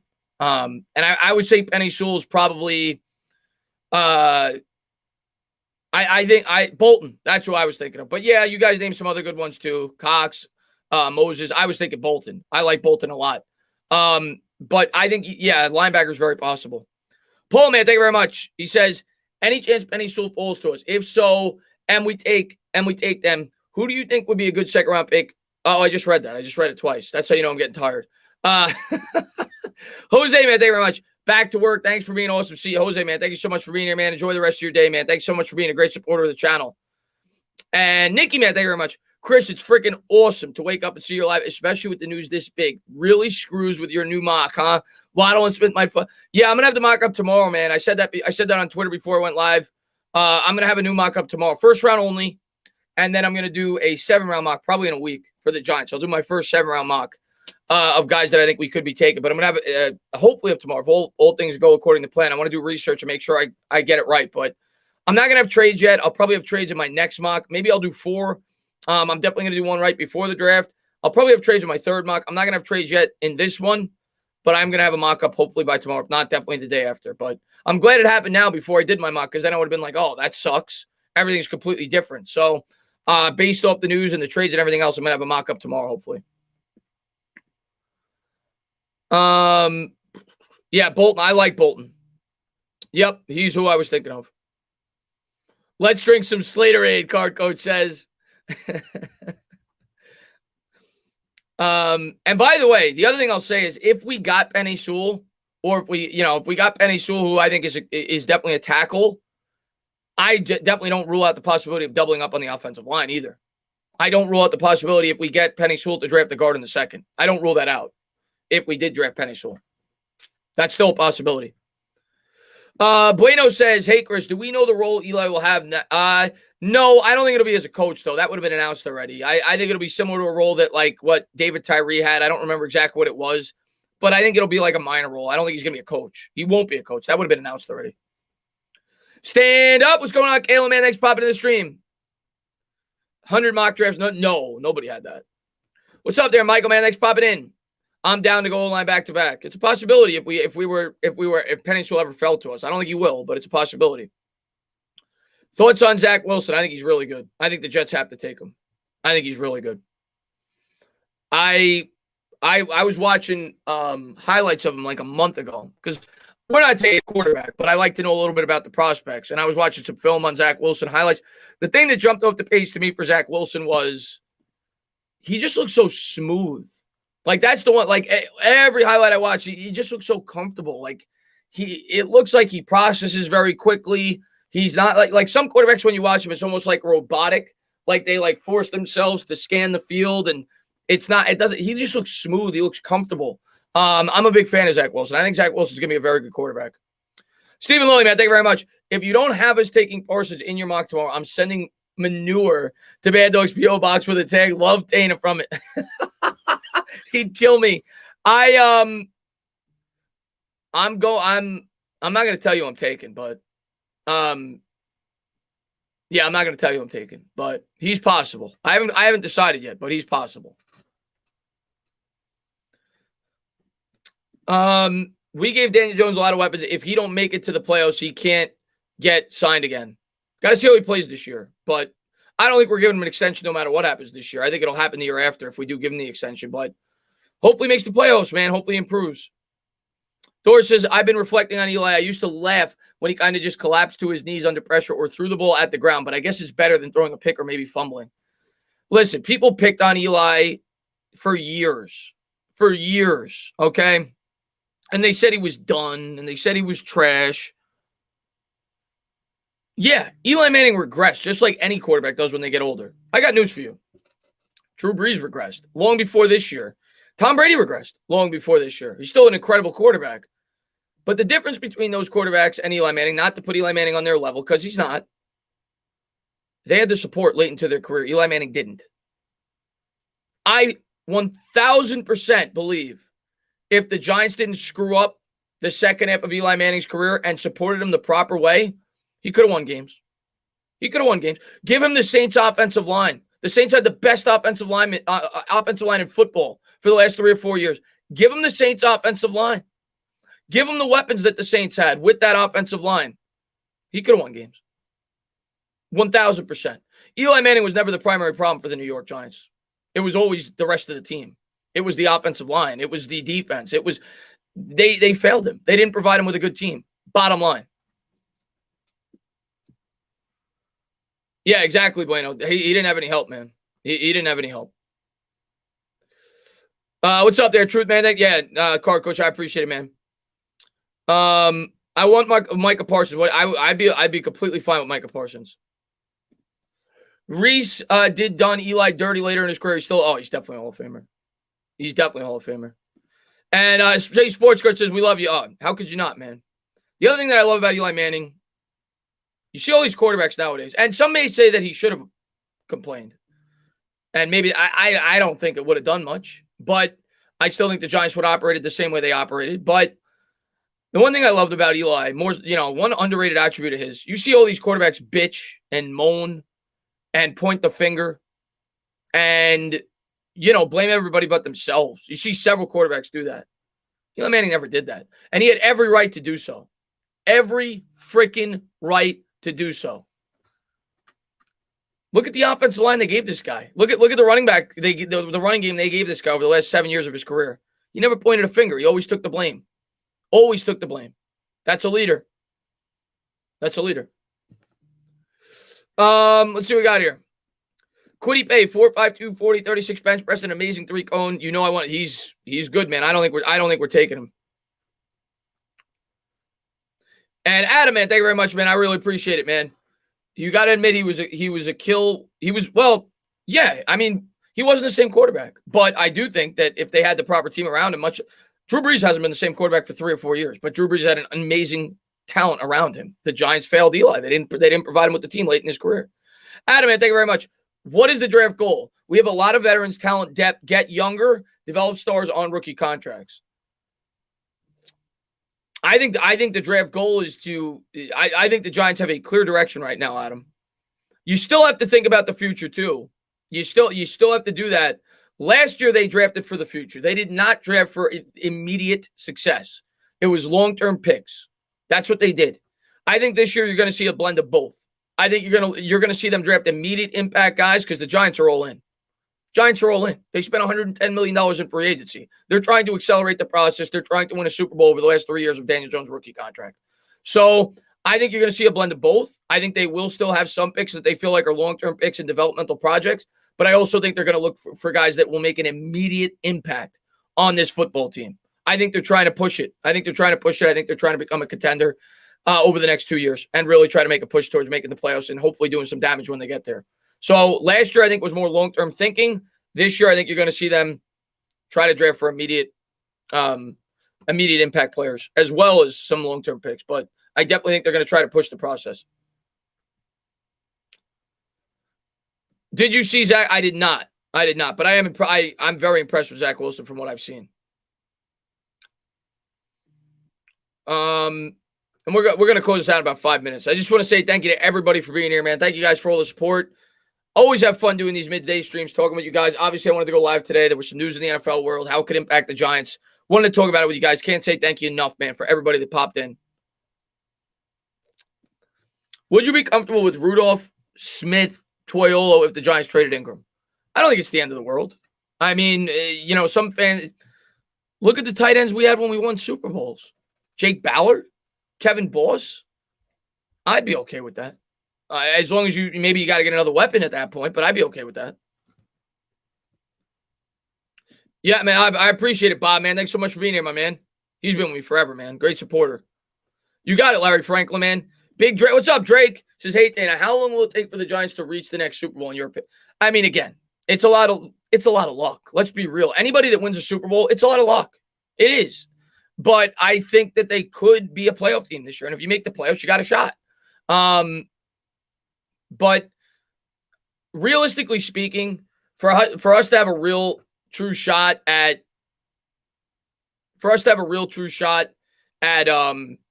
being a true contender for the Super Bowl going into a season, I would probably say next year. I'm not going to have that high of expectations this year. I think that's unrealistic. I hope I'm wrong. But you look back to the team that won the Super Bowl in 2007, 2008 Super Bowl, 2007 regular season. They had playoff experience. They had gone to the playoffs the 2 previous years. They were building. They were growing with Eli Manning as their quarterback. So am I going to have Super Bowl expectations this year? No. Am I going to have playoff expectations this year? Yeah. I think we can make the playoffs, and I think we could grow. I think we could build. And I think by the next year, I'll start. If that happens, I'll start to really think we could be a true contender, depending on how the team looks this year. But so I would say 2020, if things go according to plan this year, I would say 2022, we could be a contender. And Karim, he says, make America great again. I appreciate the donation, man. Thank you very much, my man. And smash the like. I appreciate that card, Coach, man. Thank you very much, man. I see the floor as 10 wins. Make the Giants great again is what you should have said. What's up there, Spitzberg, man? Thanks for popping in. What's going on there, Ryan Green? I got the Rams in the playoffs. We'll see. Don't get me wrong. I love Eli. I'm just saying I always took him for granted. Collapsing to his knee was most of the time smartest play. Yeah, well, everybody complained about the checkdowns too. I mean, when your receivers aren't getting open, when you're getting killed on every play, what are you going to do? You got to check it down. You got to get the ball out of your hand. That's why I checked it down. It was the smart play. Giants will sweep the division. I sure hope so. Mike says, hit the thumbs up, y'all. I appreciate it, my man. And, yeah, guys, we're going to close this out in about 2 minutes. I got to eat. Tina, we need some new member stickers. Kenny G. Adori, maybe book it. I'll look into that when I can, man. I got to figure out how I did that again. I forget, but I'll definitely add some stickers for you guys. Maybe we'll talk about that in the member stream in a week or so. And Joe, man, thank you very much. How many years should we give Jones a quarterback? I mean, it depends. That's such a circumstantial question because it depends how the team does. Even if he's not that good this year, it depends how the team does. You have to be in a position to take a quarterback that you never want to force a quarterback pick. That's the worst thing that you could do. So to me, that's such a circumstantial question. Like if the Giants have the 20th pick next year, but Jones was mediocre, I think you're sticking with Jones again. I don't think you'd have to give up such an insane amount to jump up from 20 to top 5 to get the quarterback of your choosing. So if we're horrible this year, like the Jets were this year, you move on. If he wasn't good and the team was horrible. So I think it's a circumstantial question. You never force a quarterback pick. If the Giants are a playoff team or a borderline playoff team and we're not picking that high and Jones is mediocre, I think he gets another year. I think a lot of it comes down to team performance. Right, man. Thank you very much, man. I appreciate it. He says, Eli, top 15 quarterback all time. Son's middle name is Eli. Love Eli. If he's not top 15, he's damn close. He's definitely top 20, 25. Definitely. People just look at stats, but there's a lot more to evaluating a quarterback than stats. So, if he ain't top 15, he's close. He's close. Gucci, man, you have a great one, man. Thanks for popping in the stream, man. I got to go, Chris. Have a great day. You too, Colin, man. Chris, I've explained him 100 times, but real quick, and then we are going to close it out. The Dolphins traded down from 3 to 12. Then they traded up from 12 to 6. 49ers moved up from 12 to 3. They're going to take a quarterback there. Eagles dropped from 6 to 12. So after all of it, the Dolphins added an additional first-round pick after both trades. They're picking 6. They're probably going to get the same player they would have got at 3 at 6. The Niners jumped all the way up to 3. They're going to take a quarterback. And the 49ers, the Eagles rather jumped down from 6 to 12. They added a future first-round pick and I think a future third. So they got more draft capital. They dropped from 6 to 12. So I think it makes it more from a Giants perspective. I think it increases the likelihood that either Parsons or Slater could fall to us at 11. Prince, man, thank you very much. 10 plus years, haven't seen the real Daniel Jones since the Senior Bowl. 10 plus years. Oh, for Daniel Jones, you want to give him 10 plus years? I'm not going to go that far. I'm not giving him 10 plus years. But I am willing to give him another year if the team is pretty good this year. Hopefully he's great this year. Hopefully we don't have to keep questioning this and we're willing to give him that extension. But he's got to improve. He's got to progress this year. Because if he's horrible, the Giants aren't going to be good anyway. So he's got to improve. He's got to progress this year. He's got to put us in a position to make the playoffs. And he's got to start beating some good teams. I think with the talent around him, he could. But we got to see it. But, guys, I just want to say thank you guys so much for being here, man. I appreciate all the support. Maybe I'll have a video up later today. I doubt it. I think I'm going to take the rest of the day off. I will be live on my Mets channel. I forgot to tell you guys that. I'm going to be live on my Mets channel. We're going to do it's only going to be about an hour, though. I think it's at 7. We're going to do a preseason stream talking about the Mets. Be about an hour. Usually smaller streams, more relaxed. But I'm looking to grow that channel as well. It should be fun to talk about the Mets. But thank you guys so much for being here. Appreciate all the support. You guys have a great rest of your day. And we'll talk soon. As always, if you like what you watch, please subscribe. Drop a comment. Maybe give me a little thumbs up. Cheers.